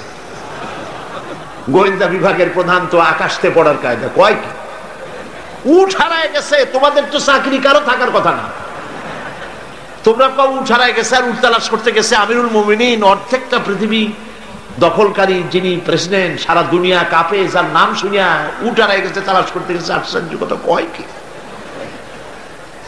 আচ্ছা কোন দিকে গেছে? বললো যেদিকে। গোয়েন্দা বিভাগের লোকটি হাঁটতে লাগলো, কোথায় দেখা হয় আল্লাহই জানে। কিছু দূর হেঁটে যাওয়ার পর দেখেন একটা গাছের তলায় একটি লম্বা লোক শোয়া, উট একটা বাঁধা, গাছের তলায় শোয়া, চাদর নাই, বালিশ নাই, হাত মাথার তলে দিয়ে শুয়ে আছেন। সূর্য ঢলে যাওয়ার কারণে গাছের ছায়া সরে গিয়েছে, সূর্যের তাপে মাথার ঘাম, শরীরের ঘাম দিয়ে বালু ভিজতেছে। একজন পরিচয় করিয়ে দিলেন, ইনি আমিরুল মুমিনিন। গোয়েন্দা বিভাগের প্রধান, তার জবান থেকে বেরিয়ে গেল, ওমর, আমার দেশের প্রেসিডেন্ট দুর্ভেদ্য প্রাচীরের মধ্যে থাকেন, চতুর্দিকে দুর্ধর্ষ সেনাবাহিনী আধুনিক অস্ত্রপাতি নিয়ে চতুর্দিকে দাঁড়িয়ে থাকে, ভেতরে দুগ্ধ ফেননি বিছানার উপরে আরাম করে থাকেন, শুয়ে থাকেন রাজাধিরাজ রোমের সম্রাট, চতুর্দিকে পাহারা, অস্ত্রপাতি, এত শান্তির বিছানা, তারপরেও তার ঘুম হয় না। জানলার কোন ফাঁক দিয়া গুলি আসা কলজাটারে ফুটা বানায় দেয়। তুমি ওমর, অর্ধেকটা পৃথিবী তোমার হাতের মুঠোয়, তোমার একটা বডিগার্ড নাই, তোমার বিছানা নাই, বালিশ নাই, নির্বিঘ্নে নিশ্চিন্তে উট বাজে রেখে তার পাশে শুয়ে আছো, কারণ তুমি জনগণের অধিকার আদায় করেছো, জনগণকে গণতন্ত্র দিয়েছো, জনগণের খাওয়ার পরাগ দিয়েছো, জনগণকে বিশ্বাস করেছো, ভালোবেসেছো, তাই তোমার নিরাপত্তার দায়িত্ব গোটা জাতি গ্রহণ করেছে। এটা হলো ইসলাম, এটা হলো ইসলাম। আর যদি জনগণের উপরে খারাপ ব্যবহার করা হয়, যিনি খারাপ ব্যবহার করেন তিনি বুঝতে পারেন ক্ষমতা যখন থাকবে না তখন আমার আর উপায় নাই, সেজন্য সেনাবাহিনীর নিরাপত্তা ছাড়া চলার পথ নাই, তখন নিরাপত্তার দাবি ওঠে। কিন্তু আল্লাহর পথের পথিক যারা, তাদের এগুলির প্রয়োজন হয় না। সুবহানাল্লাহ বলেন। কারণ তারা জানে হায়াতের মালিক, মওতের মালিক কে? জোরে বলেন কে? আল্লাহ সুবহানাহু ওয়া তাআলা। বন্ধুগণ, কোরআনে কারীমে আল্লাহ পাক বলেন, ওয়া আলাল্লাহি কাসদুস সাবিলি ওয়া মিনহা জায়রুন ওয়ালাউ শাআ লাহাদাকুম আজমাইন। সোজা রাস্তা বলে দেওয়ার দায়িত্ব আমি আল্লাহ। আল্লাহ পাক সহজ সরল রাস্তা বলে দেওয়ার জন্য নবীদের পাঠালেন, নবীরা ক্ষমতা এলেন। আল্লাহর নবী ক্ষমতা এসে নিজের ক্ষমতার পরিধি, নিজের বাড়ি ঘরের সৌন্দর্য বাড়ান নাই, নিজের জায়গা জমিন বৃদ্ধি করেন নাই, একটা বিছানা পর্যন্ত ছিল না। হযরত ওমর বলেন, আমি নবীজির সঙ্গে দেখা করতে গেলাম, নবীজি ঘরের ভিতরে আরাম ফরমাচ্ছিলেন, বিছানার উপরে শোয়া নবীজি। আমাকে দেখে তিনি উঠে বসলেন। আমি দেখলাম নবীজি দড়ি দিয়ে বোনানো খাটিয়ার উপরে শোয়া ছিলেন, চাদর নাই, তোশক নাই। নবীজি যখন উঠে বসলেন, আমি তাকিয়ে দেখলাম নবীজির পিঠ মোবারকের উপরে দড়ির দাগগুলি কেটে আছে। আমি বললাম, ইয়া রাসূলুল্লাহ, এই পৃথিবী কাফির বেঈমানেরা কত শান্তি করলো, কত আরাম করলো, আর আপনার একটা বিছানা নাই, তোশক নাই। আপনি আমাকে অনুমতি দেন, একটা বিছানা বানায় দিই, একটা তোশক বানায় দিই। নবীজি বললেন, ওমর শোনো, এই পৃথিবীতে শান্তি করার জন্য আমি আসি নাই। আমি যদি বলি ওহদ পাহাড়টাকে যদি নির্দেশ করি, ওহদ পাহাড় আমার জন্য সোনায় পরিণত হয়ে যাবে। আমি পৃথিবীতে মানবতার মুক্তির জন্য এসেছি। খাবার নাই, খাবার নাই। সকলের ঘরে খাবার পৌঁছেছে, নবীজির ঘরে খাবার নাই। হযরত আয়েশা রাদিয়াল্লাহু তাআলা আনহা বলেছেন, মাসের পর মাস, দিনের পর দিন নয়, মাসের পর মাস চলে গেছে, নবীজির ঘরে চুলায় আগুন জ্বলে নাই। একটু খেজুর, একটু পানি, এগুলি খেয়ে কোন রকম আমরা জীবিকা নির্বাহ করেছি। একবার নবী করিম সাল্লাল্লাহু আলাইহি ওয়াসাল্লাম মসজিদে নববীতে অসময় হযরত আবু বকর ওমর রাদিয়াল্লাহু তাআলা আনহুকে দেখলেন বসে আছে। জিজ্ঞেস করলেন, তোমরা এই অসময় এখানে কেন? তারা বললেন, নবীজি আজ কদিন হয়ে গেল কোনো খাবার পাইনি, ক্ষুধায় অস্থির হয়ে গেছে। নবীজি বললেন, আমারও তো একই দশা। এই দশা ওনাদের, কিন্তু জনগণের এই দশা না, জনগণের ঘরে ঘরে খাবার পৌঁছে গেছে। সুবহানাল্লাহ। ওমর রাদিয়াল্লাহু তাআলা আনহু বলেছেন, রাষ্ট্রীয় ক্ষমতা আমার হাতে, আমার ক্ষমতার আমলে ফোরাতের কূলে একটি কুকুর যদি না খেয়ে মারা যায়, কিয়ামতের দিন আল্লাহর কাছে আমাকে জবাবদিহি করতে হবে। সুবহানাল্লাহ। এর নাম ইসলাম। এর নাম কি? ইসলাম। সেই ইসলামের রাষ্ট্র প্রতিষ্ঠাই করতে হবে মুসলমানদেরকে, বাংলাদেশের জনগণকে। পারবেন না? পারবেন না? এই কোরআনের আইন বাংলাদেশে চালু হোকটা কি আপনারা চান? কারা কারা চান? আলহামদুলিল্লাহ। বসেন, বসেন। এইটা কি অবস্থা? স্লোগান দিলেই দাঁড়াতে হবে, তার মানে থেকে বসেন, বসেন।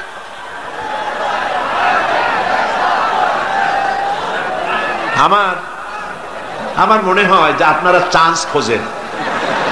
অনেক সময় বসে থেকে মাজা ব্যথা করে, তো স্লোগানের সুযোগ পাইলেই দাঁড়ায় যায়। এইটা না অন্য কিছু। যাক, আলহামদুলিল্লাহ, মাজা আল্লাহ ঠিক রাখুক। কোমর সোজা থাকতে হবে, হাঁটুতে শক্তি থাকতে হবে। যুদ্ধের এখনো অনেক পথ বাকি।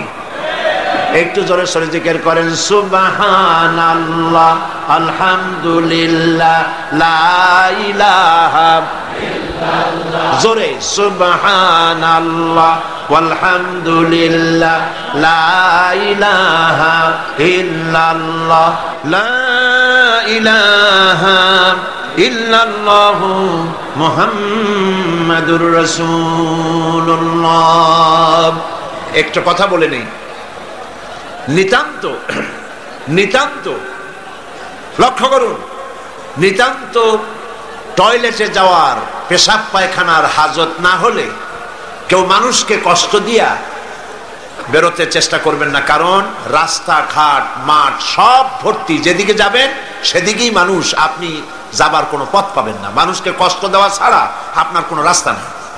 সমস্ত রাস্তা পথ ঘাট, সিলেটের মাদ্রাসা ময়দান পার্শ্ববর্তী রাস্তাগুলি সব ভর্তি, আলহামদুলিল্লাহ বলেন। সুতরাং মানুষকে কষ্ট না দেওয়াই, মুসলমানকে খামোকা কষ্ট দেবেন না। নিতান্ত পেশাব পায়খানার জরুরত হলে যেতে পারেন। প্রিয় ভাইরা, নবী করিম সাল্লাল্লাহু আলাইহি ওয়াসাল্লাম তিনি বললেন, আমার ওই একই অবস্থা, চলো আমার সাথে। তিনজনে গিয়ে উপস্থিত হলেন হযরতে আবু আইয়ুব আনসারী রাদিয়াল্লাহু তাআলা আনহুর বাড়িতে। হযরতে আবু আইয়ুব আনসারী রাদিয়াল্লাহু তাআলা আনহু রাসূলকে, হযরত আবু বকর ওমর রাদিয়াল্লাহু তাআলা আনহুমাকে পেয়ে দারুণ ভাবে আনন্দিত হলেন। ঘরের মধ্যে প্রবেশ করে বললেন, বিবি, এমন তিনজন মেহমান পেয়েছি, আকাশের নিচে জমিনের উপরে এর থেকে সম্মানিত মেহমান আর নাই। তিনি একটি বকরি জবাই করলেন, রান্নার ব্যবস্থা করলেন, বাগানে চলে গেলেন, কিছু খোরমা নিয়ে এলেন, নবীজিকে বললেন, আল্লাহর নবী, এই খোরমা আপনি খান। হুজুর জিজ্ঞেস করলেন, খোরমাগুলির মধ্যে পাকা, কাঁচা, আদা পাকা আছে, কোনটা খাবো? হযরত আবু আইয়ুব বলছেন, ইয়া রাসূলুল্লাহ, তিন রকমের, তিন শ্রেণীর খোরমাই আপনি খাবেন, অনুরোধ করব, কারণ এগুলি আমার বাগানের খোরমা। যেই শ্রেণীর গায়ে আপনার হাত লাগবে আল্লাহ পাক আমার বাগানে বরকত দিয়ে দিবেন। রান্না বান্না হয়ে গেল, গোশত আর রুটির সামনে এলো। নবীজি খাওয়া শুরু করার আগে কয়েকটা রুটি আর কয়েক টুকরা গোশত একটা পোটলার মতো করে বানায়া হযরত আবু আইয়ুবের হাতে তুলে বললেন, আবু আইয়ুব, এই গোশত আর রুটি টুকরা নিয়ে যাও আমার মা ফাতেমার কাছে। গত ৩-৪ দিন হয়ে গেল, তার কিসমতে কিছু হয় নাই। নিজেরা না খেয়ে মানুষের দুয়ারে দুয়ারে খাবার পৌঁছে দিয়েছেন, মানুষ যেন কষ্ট না পায়, জনগণের খাবারের বন্দোবস্ত, পড়ার বন্দোবস্ত করেছেন। নবীজি গরিব মানুষের জন্য, মানুষের অর্থনৈতিক সমৃদ্ধির জন্য ব্যাংক তৈরি করলেন, ব্যাংকের নাম রাখলেন বাইতুল মাল। এই ব্যাংকের উদ্বোধন যেদিন করেন, বুখারী শরীফের হাদিসে এসেছে, আল্লাহর নবী উদ্বোধনী বক্তব্যে বললেন, মান তারাকা দায়নান আও দিয়ান ফালাইয়া, যদি কোন ঋণগ্রস্ত ব্যক্তি ঋণ পরিশোধ করতে না পেরে, ঋণ পরিশোধ করতে পারে নাই, এমন অবস্থায় যদি মারা যায়, তাহলে তার ঋণ পরিশোধের যদি কোনো ব্যবস্থা তার না থাকে, তাহলে তার ঋণ পরিশোধের ব্যবস্থা আর তার এতিম বাচ্চাগুলি, বিধবা স্ত্রী আর এতিম বাচ্চা আর ঋণের বোঝা সবগুলি আমি মুহাম্মদ সাল্লাল্লাহু আলাইহি ওয়াসাল্লাম আমার কাঁধে উঠায়া নিলাম। এমন রাষ্ট্র চালু হয়ে গেল, চুরি নাই, ডাকাতি নাই, জেনা নাই, ব্যভিচার নাই, হত্যা নাই, ধর্ষণ নাই, মানুষ শুধু পাইল শান্তি আর শান্তি। সুবহানাল্লাহ। এই শান্তি হলো কিভাবে? কি দিয়া হলো বলেন? জোরে বলেন, কি দিয়া হলো? কোরআন দিয়ে হয়েছে। কোরআন, এই কোরআন দিয়ে যদি রাষ্ট্র শাসিত হয়, তাহলে দেশের শান্তি অবশ্যই হবে। আমরা আশা করব বাংলাদেশে এই শান্তি হবে ইনশাআল্লাহ। বলি ইনশাআল্লাহ। মুসলমানদের উত্থান, মুসলমানদের জাগরণ আবার শুরু হবে ইনশাআল্লাহ। মুসলমান রাজমার খাচ্ছে পৃথিবীর চতুর্দিকে, চতুর্দিকে মার খাচ্ছে। আমি দেখতে পাচ্ছি, আমার ধারণা ছিল যে আফগানিস্তানে যে ঘটনা ঘটলো, এই ঘটনার দ্বারা আল্লাহ একটা কিছু করবেন, বড় রকমের কিছু আমরা দেখব, কিন্তু সেটা হলো না। কেন হলো না? এটা তো আমরা বুঝবো না। ওয়াল্লাহু আ'লামু ওয়া আনতুম লা তা'লামুন। এর পেছনে কোনো পরিকল্পনা আছে, সেই পরিকল্পনাকারী কে? আল্লাহ রাব্বুল আলামিন। তিনি পরিকল্পনা করছেন। 11ই সেপ্টেম্বরে আমেরিকায় যে ঘটনা ঘটেছে, এই ঘটনা সম্পর্কে আমার সুস্পষ্ট মত হচ্ছে, যদ্দূর পড়াশোনা করেছি তাতে আমার সুস্পষ্ট মত, এই ঘটনা ঘটিয়েছে পৃথিবীর ইহুদিদের পরিচালিত মোসাদ, ইহুদিদের গোয়েন্দা বিভাগ, ইসরায়েল রাষ্ট্র, ইহুদিরাই এই ঘটনা ঘটিয়েছে। এর প্রমাণ পত্র পত্রিকায় বেরিয়েছে। টুইন টাওয়ার যারা ভাঙলো, আমরা তীব্র নিন্দা জানাই। এখানে হাজার হাজার মানুষ কাজ করে, মানুষ হিন্দু হোক, খ্রিস্টান হোক, বৌদ্ধ হোক, মানুষ মানুষই।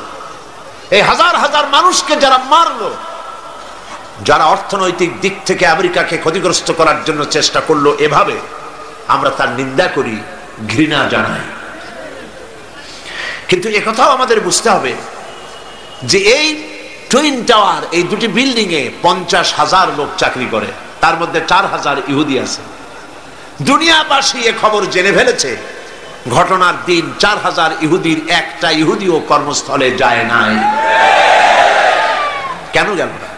এই প্রশ্ন আমেরিকার FBI, federal bureau of investigation, পৃথিবীর নাম করা গোয়েন্দা বিভাগ, তারা কেন এটা তালাশ করলো না?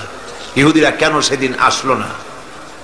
এবং একটার পর একটা বিমান এখানে হামলা হবে, 18 মিনিট পর পর একটা বিমান, দুটো বিমানে হিট করে বিল্ডিংটা ফেলে দেবে। এইটা পূর্ব পরিকল্পিত না হলে পরে চতুর্দিকে ক্যামেরা ফিট করে ছবি ধারণ করলো কিভাবে? এগুলি বিশ্লেষকগণ চিন্তা ভাবনা করছে। মানুষ সব মাথা খারাপ না, কিছু বুদ্ধিমান মানুষ পৃথিবীতে এখনো আছে। সুতরাং কাজটি ইহুদিরা করেছে। কেন করেছে? কারণ হলো সমাজতন্ত্রের পতনের পর পুঁজিবাদী শোষণ থেকে বাঁচার জন্য পৃথিবীর নিগৃহীত নির্যাতিত মানবতার জন্য খোলা ছিল কেবলমাত্র ইসলাম, শুধুমাত্র ইসলাম। সেই ইসলামের দিকে মানুষ যাতে আসতে না পারে, সেই জন্য ইসলাম আর মুসলমানদেরকে মিডিয়ার মাধ্যমে প্রচার করানো হলো সন্ত্রাস আর মৌলবাদ। ইসলাম মানি সন্ত্রাস, মুসলমান মানি মৌলবাদী। তবে দুর্ভাগ্য, এখানে একটা লোক বাজার থেকে খুব জোরে দৌড় মারছে। লোকেরা জিজ্ঞেস করলো, দৌড়াও কেন? কয় ভাই, মানির মান আল্লাহই রাখে। কয় কেমন? কয় বাবা আর আমি দুইজনে গেছিলাম বাজারে, বাজারের মানুষেরা আমার বাপেরে ধরিয়া জুতা দিয়ে এমন পিটাইলো, আমি আরামসে নিরাপদে চলে আসছি, আমারে কেউ কিছু করতে পারে না। মানির মান আল্লাহই রাখে। ওর বাপের জুতা দিয়ে পিটায় আর মানির মান আল্লাহ রাখে। দুর্ভাগ্য এই জাতির এক শ্রেণীর কলামিস্ট, এক শ্রেণীর মুসলমান নামধারী কলামিস্ট, মুসলমান নামধারী ফিচার লেখক, মুসলমান নামধারী সাংবাদিক, মুসলমান নামধারী বুদ্ধিজীবী, মুসলমান নামধারী রাজনীতি, ওরা মুসলমানের ঘরে জন্মগ্রহণ করেও কুলাঙ্গার। এই লোকগুলি মুসলমানের ঘরে জন্মগ্রহণ করেও মুসলমানদেরকে মৌলবাদ আর সন্ত্রাস বলে গালি দেয়। এই দেশের মানুষেরা দুর্গা পূজার ক্ষতি করতে যায় নাই। আমরা হাজারবার বলেছি, এদেশের হিন্দু, মুসলমান, খ্রিস্টান, বৌদ্ধ সব সম্প্রীতি নিয়ে বসবাস করবে। এই দেশে আমি আমার এলাকা পিরোজপুরে আমার DCSP কে ডেকে বলেছি, যদি আমার দেশে সাম্প্রদায়িক সম্প্রীতি বজায় রাখতে হবে, মায়ের পেটের ভিতরে সন্তান থাকে যেমন নিরাপদ, আমার এলাকার ভিতরে অমুসলিম ভাইয়েরা থাকবেন সেভাবে নিরাপদ। কোন মানুষ যদি অমুসলিমদের গায়ে হাত দেয়, জুলুম করে, অত্যাচার করে, লাইভ পোস্টের সাথে ঝুলাইয়া সারাদিন পিটাবেন, যাতে করে 1 মাসের ভিতরে বাপের নাম মনে না আসে। আমার দেশের মতো জায়গায় থেকে যদি আপনাদের মজা না লাগে, শান্তি না পান, তাহলে এমন নিরাপত্তার জায়গা, এরকমের শান্তির জায়গা, সাম্প্রদায়িক সম্প্রীতির জায়গা আর একটা কোথায় আছে আপনি আমাকে দেখান। হিন্দু নেতৃবৃন্দ যারা বলছেন অসভ্য বর্বরের রাজত্ব চলছে, তাহলে হিন্দুস্তানকে আপনারা কি বলবেন? 1947 সনে ভারত, আমরা ব্রিটিশ থেকে স্বাধীন হলাম। 1947 থেকে শুরু করে 2002 সাল পর্যন্ত বাংলাদেশে কোনো সাম্প্রদায়িক দাঙ্গা হয় নাই। একথা ঠিক না বেঠিক? একথা সত্য কিনা? একবারের জন্য হয় নাই। আর তোমার হিন্দুস্তানে 1947 থেকে 2002 সন পর্যন্ত 4000 বার সাম্প্রদায়িক দাঙ্গা হয়েছে। তোমাদের দেশে যখন কোরবানি হয়, ভারতে কোরবানির সময় গরু কোরবানি হয় না, তোমরা মুসলমান কোরবানি করো। মুসলমানদের মসজিদ ভেঙে তোমরা মন্দির বানাও।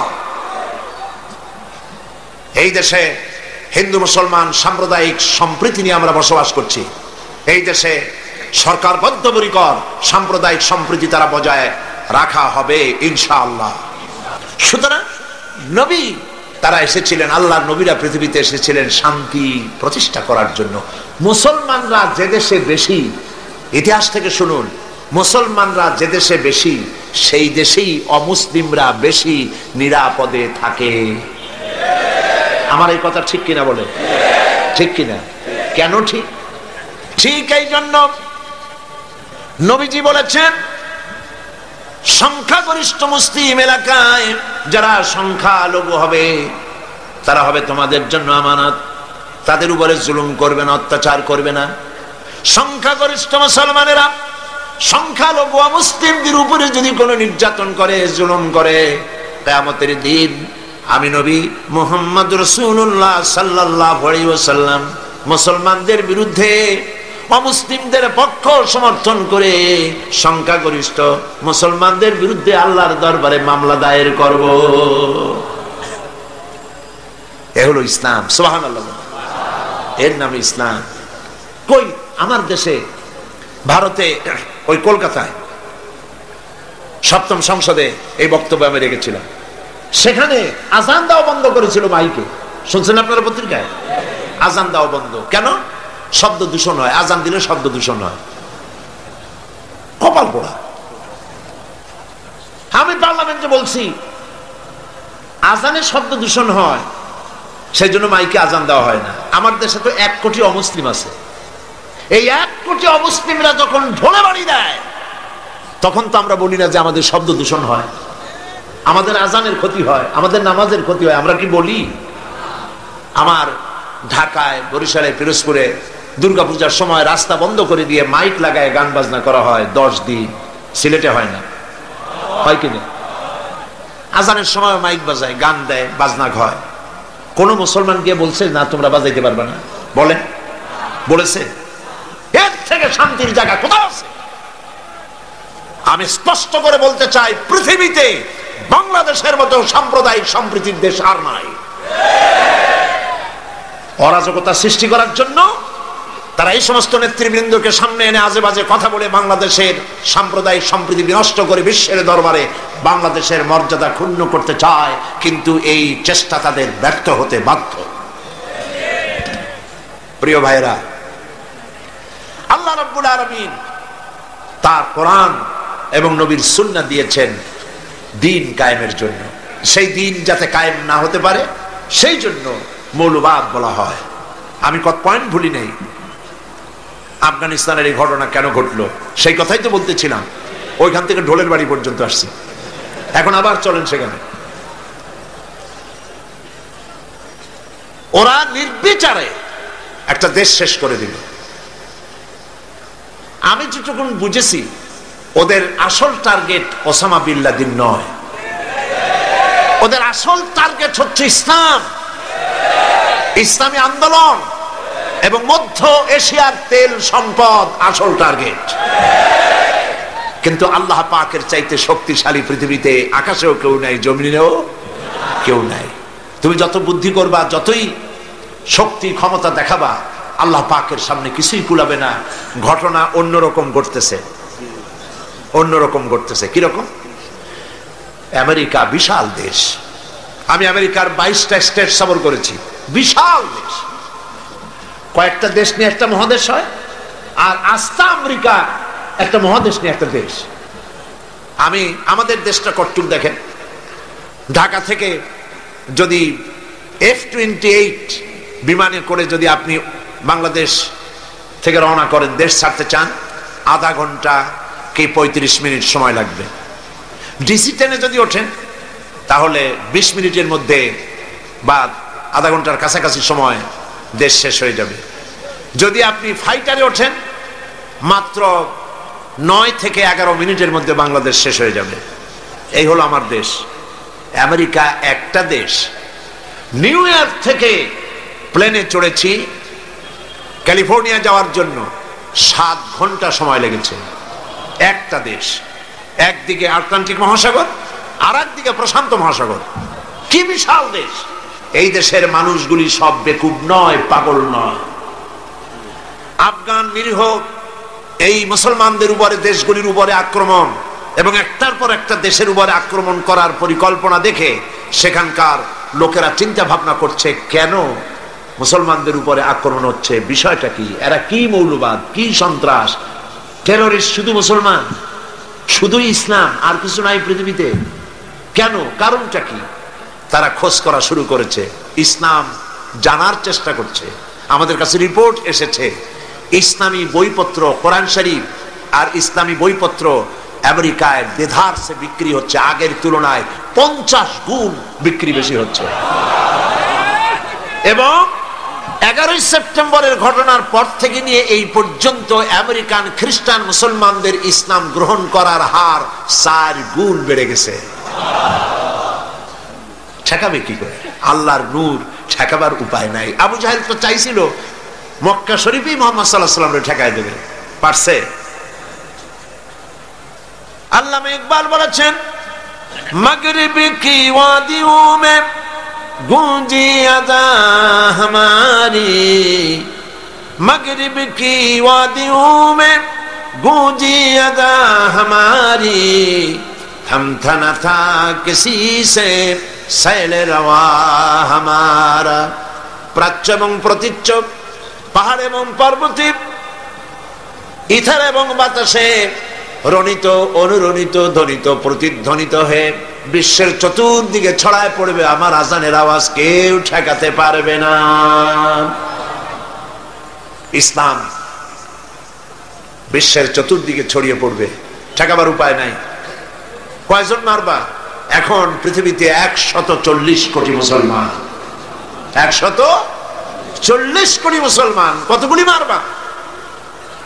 তোমরা বললে ডাইরেক্ট জাহান্নাম, আর আমরা ইসলাম প্রতিষ্ঠার রাস্তায় যদি মৃত্যু হয়, শাহাদাত, ডাইরেক্ট আল্লাহর জান্নাত।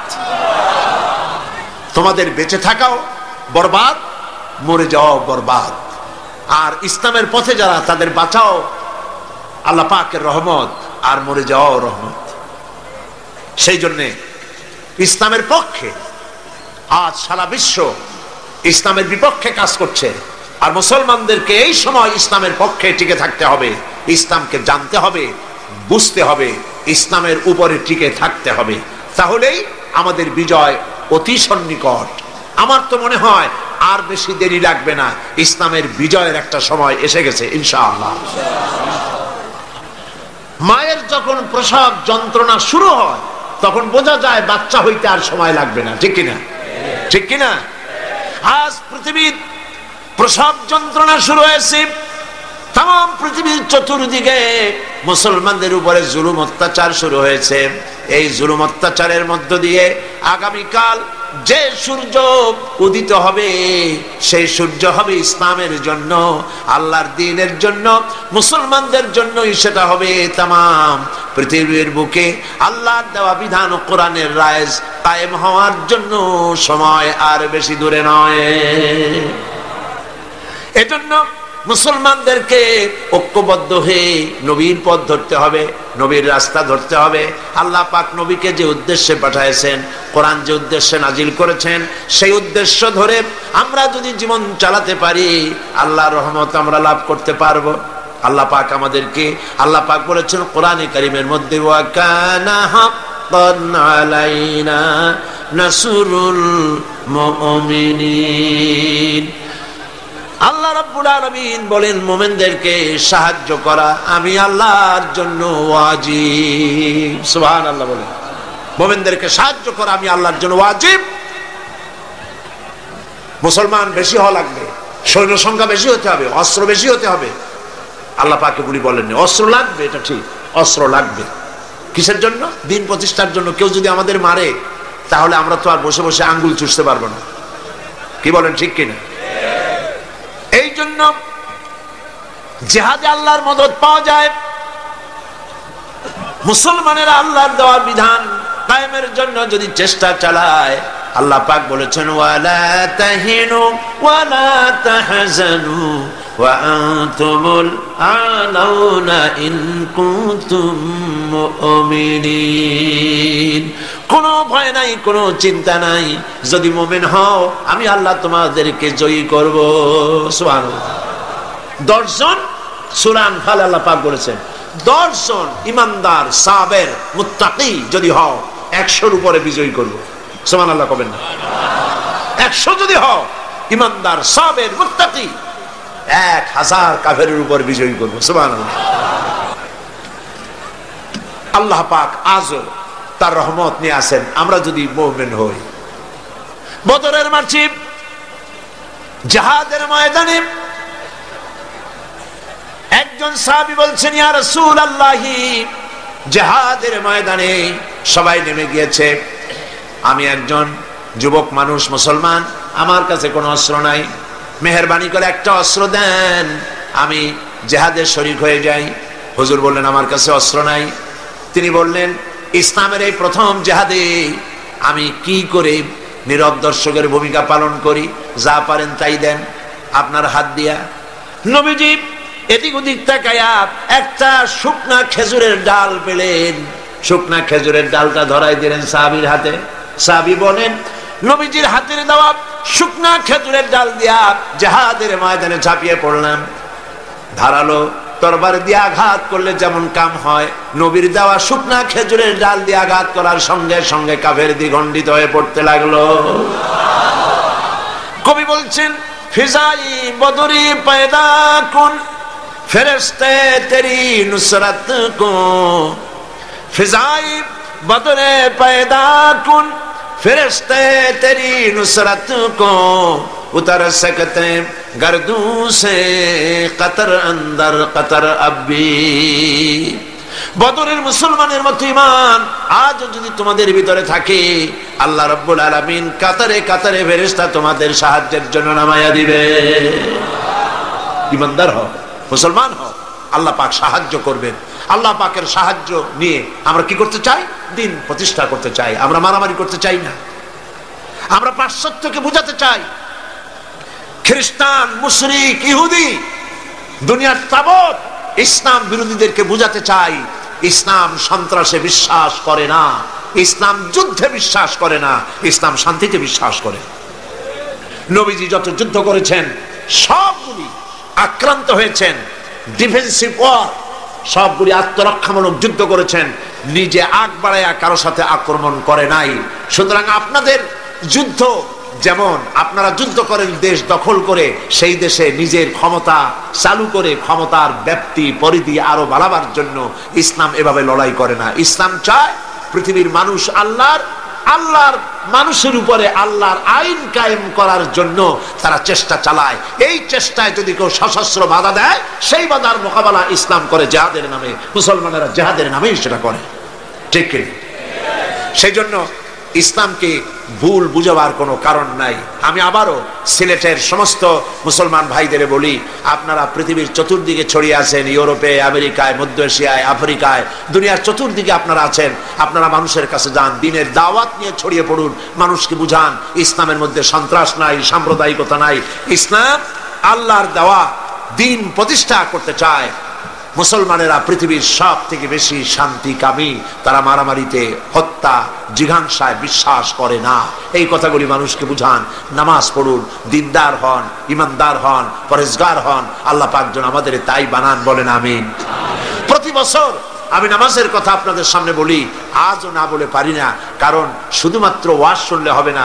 নামাজ হলো ফাউন্ডেশন। নামাজ কি? ফাউন্ডেশন।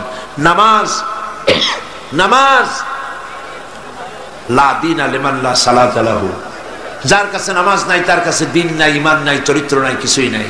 5 ওয়াক্ত নামাজ জীবনে আর ছাড়বো না, ওয়াদা করতে পারবেন? প্রতি বছর করেন, আজও করেন, দুহাত উঁচু করে বলেন ইয়া আল্লাহ, তোমার পবিত্র নামে ওয়াদা করি, কসম করি, যতদিন পর্যন্ত মালাকুল মউত আমার মাথার কাছে না আসতেছে, ততদিন পর্যন্ত ফরজ নামাজ, ফরজ রোজা ছেড়ে দেব না, ছেড়ে দেব না। ইয়া আল্লাহ, আমি আমার মৃত্যু পর্যন্ত এই ওয়াদা যেন পালন করতে পারি, এ তৌফিক তুমি আমারে দাও, আমিন। হাত নামান। প্রিয় ভাইয়েরা, মুনাজাত করব আমি। মুনাজাতের আদব হলো বসা। যত মুসলমান যেখানে আছেন, এত বড় মুনাজাত জীবনে আরেকটা পাবো কোনো নিশ্চয়তা নাই। কথা ঠিক কিনা? যাদের কিসমত খারাপ কেবল তারাই মুনাজাতে শরীক হইতে পারবে না, আর যাদের কপাল ভালো তারা তো পারবেই। রাস্তা বন্ধ করে দিন, যারা রাস্তায় দাঁড়াইছিলেন এতক্ষণ রাস্তায় বসে পড়েন, রাস্তায়, গাছে, ছাদে, যিনি যেখানে আছেন সব বসে যাবেন। আল্লাহুম্মা আমিন। রব্বানা যালামনা আনফুসানা ওয়া ইন লাম তাগফির লানা ওয়া তারহামনা লানাকুনান্না মিনাল খাসিরিন। সবাই পড়ুন, রব্বানা যালামনা আনফুসানা ওয়া ইন লাম তাগফির লানা ওয়া তারহামনা লানাকুনান্না মিনাল খাসিরিন। হে আল্লাহ রাব্বুল আলামিন, লক্ষাধিক জনতার এই বিশাল জনসমুদ্র নিয়ে তোমার দরবারে গভীর রাত্রে হাত তুলেছি। আল্লাহ তাআলা 5 দিন ধরে কোরআনের কথা আলোচনা হয়েছে, দরুদ ও সালাম হয়েছে, জিকির আজকার হয়েছে। এর মধ্যে যা ভুল হয়েছে মেহেরবানি করে মাফ করে দাও রব্বুল আলামিন। যে সব আলোচনা, দোয়া, দরুদ, নামাজ, তেলাওয়াত যা হয়েছে, তুমি খুশি হয়ে মেহেরবানি করে নবী করিম সাল্লাল্লাহু আলাইহি সাল্লামের রূহ মোবারকে পৌঁছায় দাও। तमाम পৃথিবীর মাটির নিচে যত মুমিন মুমিনাত শুয়ে আছেন তাদের আরোয়ার পরে সওয়াব পৌঁছায় দাও রব্বুল আলামিন। এই পৃথিবীর মাটির নিচে তোমার নবীরা যারা শুয়ে আছেন, সাহাবায়ে কেরাম, সিদ্দিকিন, শুহাদা, সালিহিন, আসফিয়ায়ে কেরাম, আউলিয়ায়ে কেরাম যারা শুয়ে আছেন তাদের আরোয়ার পরে সওয়াব পৌঁছায় দাও রব্বুল আলামিন। এই সিলেটের ময়দানে তোমার মাহবুব বান্দা হযরত শাহজালাল রাহমাতুল্লাহ আলাইহি, হযরতে শাহপরান থেকে শুরু করে তোমার মাহবুব বান্দারা যারা শুয়ে আছেন সিলেটের মাটিতে, সকলের রুহের পরে সওয়াব পৌঁছায়া দাও। আয় আল্লাহ তাআলা, আমাদের মধ্য থেকে আমাদের মা বাপ যাদের দুনিয়া থেকে জনমের মতো বিদায় হয়ে গেছে, আল্লাহ তাআলা আমাদের মা বাপের কবরগুলিকে জান্নাতের টুকরায় পরিণত করে দাও। রব্বিরহামহুমা কামা রব্বায়ানি সগীরা। সবাই পড়েন, রব্বিরহামহুমা কামা রব্বায়ানি সগীরা। আয় আল্লাহ তাআলা, আমাদের জন্মদাতা পিতা কত কষ্ট করে আমাদেরকে মানুষ করেছে। আয় আল্লাহ তাআলা, গরিব মানুষ ছিলেন আমাদের পিতা, সবার বাপ ধনী ছিল না, অনেকের বাপ গরিব ছিল। ধান বিক্রি করে, চাউল বিক্রি করে, নারকেল সুপারি বিক্রি করে কোন রকম করে জীবন চালায়ছে, আমাদের লেখাপড়ার খরচা দিয়েছে। মাথায় পিঠে হাত বুলাইয়া কত দোয়া করেছেন, কত আশা করেছেন ছেলে ভালো হবে, ছেলে আল্লাহর খাঁটি গোলাম হবে। আল্লাহ তাআলা এইভাবে বাপ স্নেহ দিয়া যত্ন করে মানুষ করে দুনিয়া থেকে বাড়ি ঘর কিছুই নিলেন না, সব ফালায় থুয়ে বিদায় হয়ে গেল। যাবার সময় বালিশ নয়, লেপ নয়, তোষক নয়, টাকা নয়, পয়সা নয়, কিচ্ছু না, সাদা 3 টুকরা কাপড় নিয়া খালি হাতে বাপ বিদায় হয়ে গেল। আয় আল্লাহ, আব্বা যাদের মারা গেছে কবরটাকে জান্নাতের টুকরা বানাইয়া দাও রব্বুল আলামিন। জনম দুঃখিনী মা 8 মাস 10 মাস মায়ের পেটের ভিতরে থেকে হাঁটু দিয়া, পা দিয়া, গুতা দিয়া মাকে কষ্ট দিয়েছি। মা ডেলিভারিতে কষ্ট করেছেন, 2-2.5 বছর পর্যন্ত বুকের দুধ খাওয়াইয়া মানুষ করছে।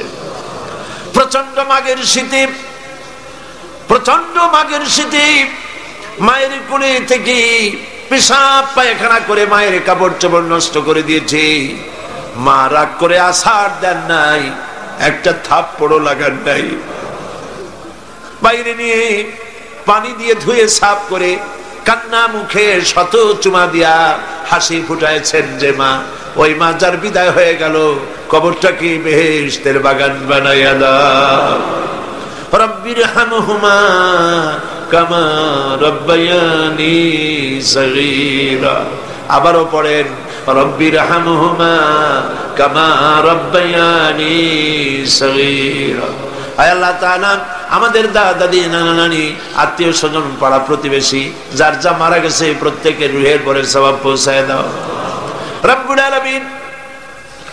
তামাম পৃথিবীর বুকে মুসলমানেরা বড় এতিম, অসহায়, দেখার মতো কেউ নাই। আল্লাহ, আমরা মার খাচ্ছি চতুর্দিকে, আমরা বুঝতে পেরেছি আমরা অপরাধী, আমরা গুনাহগার, আমরা মার খাওয়ার উপযুক্ত হয়েছি। রব্বুল আলামিন, আয় আল্লাহ তাআলা, তুমি আজ তোমার আরশে আজিম থেকে সিলেটের মাদ্রাসার মাঠের দিকে তাকাও, রহমতের নজর দিয়া তাকাও। আরশে আজিম থেকে রহমতের নজরে তাকায়া দেখো সিলেটে তোমার বান্দা বান্দিরা কিভাবে কাঁদতেছে।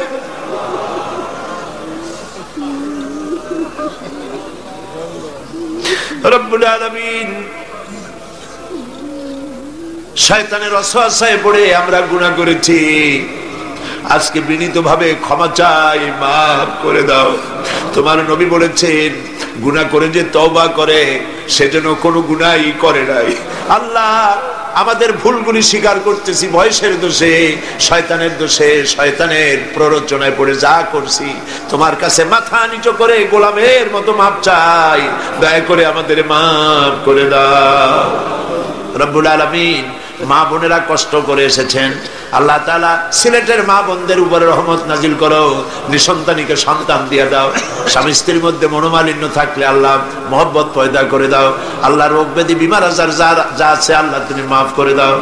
রব্বুল আলামিন, এই লাখো জনতা নিয়ে হাত উঠাইছি, আল্লাহ খালি হাতে ফেরত দিও না।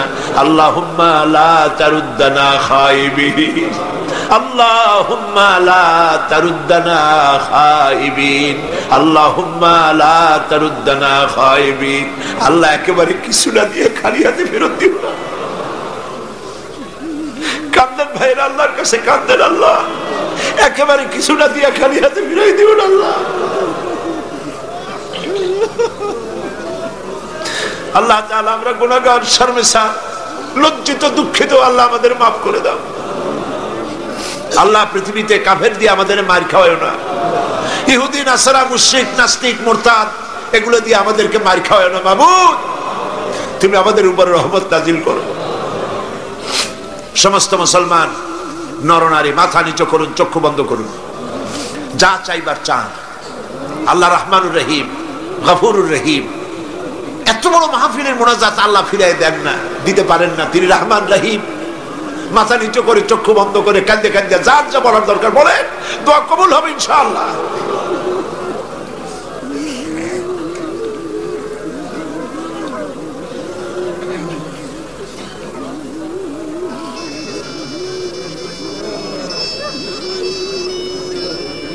আল্লাহ, তুমি আমাদের কান্না শোনো, তুমি আমাদের ডাক শোনো, তুমি আমাদেরকে ক্ষমা করো। আমাদের বিবি বাল বাচ্চা যা বানাইছো সবগুলিকে দিনদার, ইমানদার, নামাজি বানাও, পরেশগার বানাও। আরেকটি দোয়া করি তোমার দরবারে, কিয়ামতের দিন যেদিন পায়ের নিচে হবে তামার মতো মাটি, মাথার উপরে প্রকাণ্ড সূর্যের কিরণ হবে, গুনাহগারের মাথার মগজ গলে গলে নাক কান দিয়ে বেয়ে পড়তে লাগবে, জিহ্বাটা কুকুরের মতো ঝুলে নাভিস্থল পর্যন্ত পড়ে যাবে, ময়দানে সারা পড়বে পানি পানি বলে। আয় আল্লাহ, ওই দিনে তোমার হাবিবের হাতের কাউসারের পেয়ালা আমাদের নসিব করে দিও। রব্বুল আলামিন, যত লোক হাত তুলেছে আল্লাহ সকলকে, আমাদের সকলকে তোমার মকবুল বান্দাদের মধ্যে শামিল করে নিও। আয় আল্লাহ, হজের মৌসুম, এবছর নানান রকমের কারণে হজের ব্যাপারে অনেকের অনিশ্চয়তা দেখা দিয়েছে। আল্লাহ তাআলা তুমি দয়া করে পথটা আসান করে দাও। যারাই হজের নিয়ত করেছেন, টাকা জমা দিয়েছেন, যাওয়ার ইচ্ছা পোষণ করেছেন, সমস্ত বান্দা বান্দীদের হজে যাওয়া আসান করে দাও। হজ্জাম মাবরুর, সাইয়াম মাশকুর, যামবাম মাগফুর নসিব করে দাও। আল্লাহ তাআলা যারা নিয়ত করেছেন, টাকা জমা দিয়েছেন, একজনের জন্য মাহরুম না হয়, আল্লাহ তুমি দয়া করে সকলের হজের ব্যবস্থা করে দিও। আল্লাহ তাআলা সিলেটে লক্ষ লক্ষ ভাই বোনেরা বিদেশে থাকেন, আল্লাহ তাআলা সবসময় দেশে আসতে পারেন না, তাদেরকে বিদেশে আল্লাহ পাক তুমি হেফাজতে রাখো। আল্লাহ পাক তাদেরকে আরামে রাখো, শান্তিতে রাখো, ইমানের সাথে তাদেরকে রাখো। আল্লাহ তাআলা এই সিলেটে যারা বসবাস করেন, আল্লাহ তাদেরকে শান্তি দাও, সমৃদ্ধি দাও, তাদের প্রতি তুমি রহমত নাজিল করো। আল্লাহ তাআলা সিলেটকে বাংলাদেশের মধ্যে আদর্শ ইসলামী জেলায় তুমি পরিণত করে দাও। রব্বানা تقبل منا إنك أنت السميع العليم وتب علينا إنك أنت التواب الرحيم سبحان ربك رب العزة عما يصفون وسلام على المرسلين والحمد لله رب العالمين واجعل آخر كلمة عند الموت لا إله إلا الله محمد رسول الله। السلام عليكم ورحمة الله।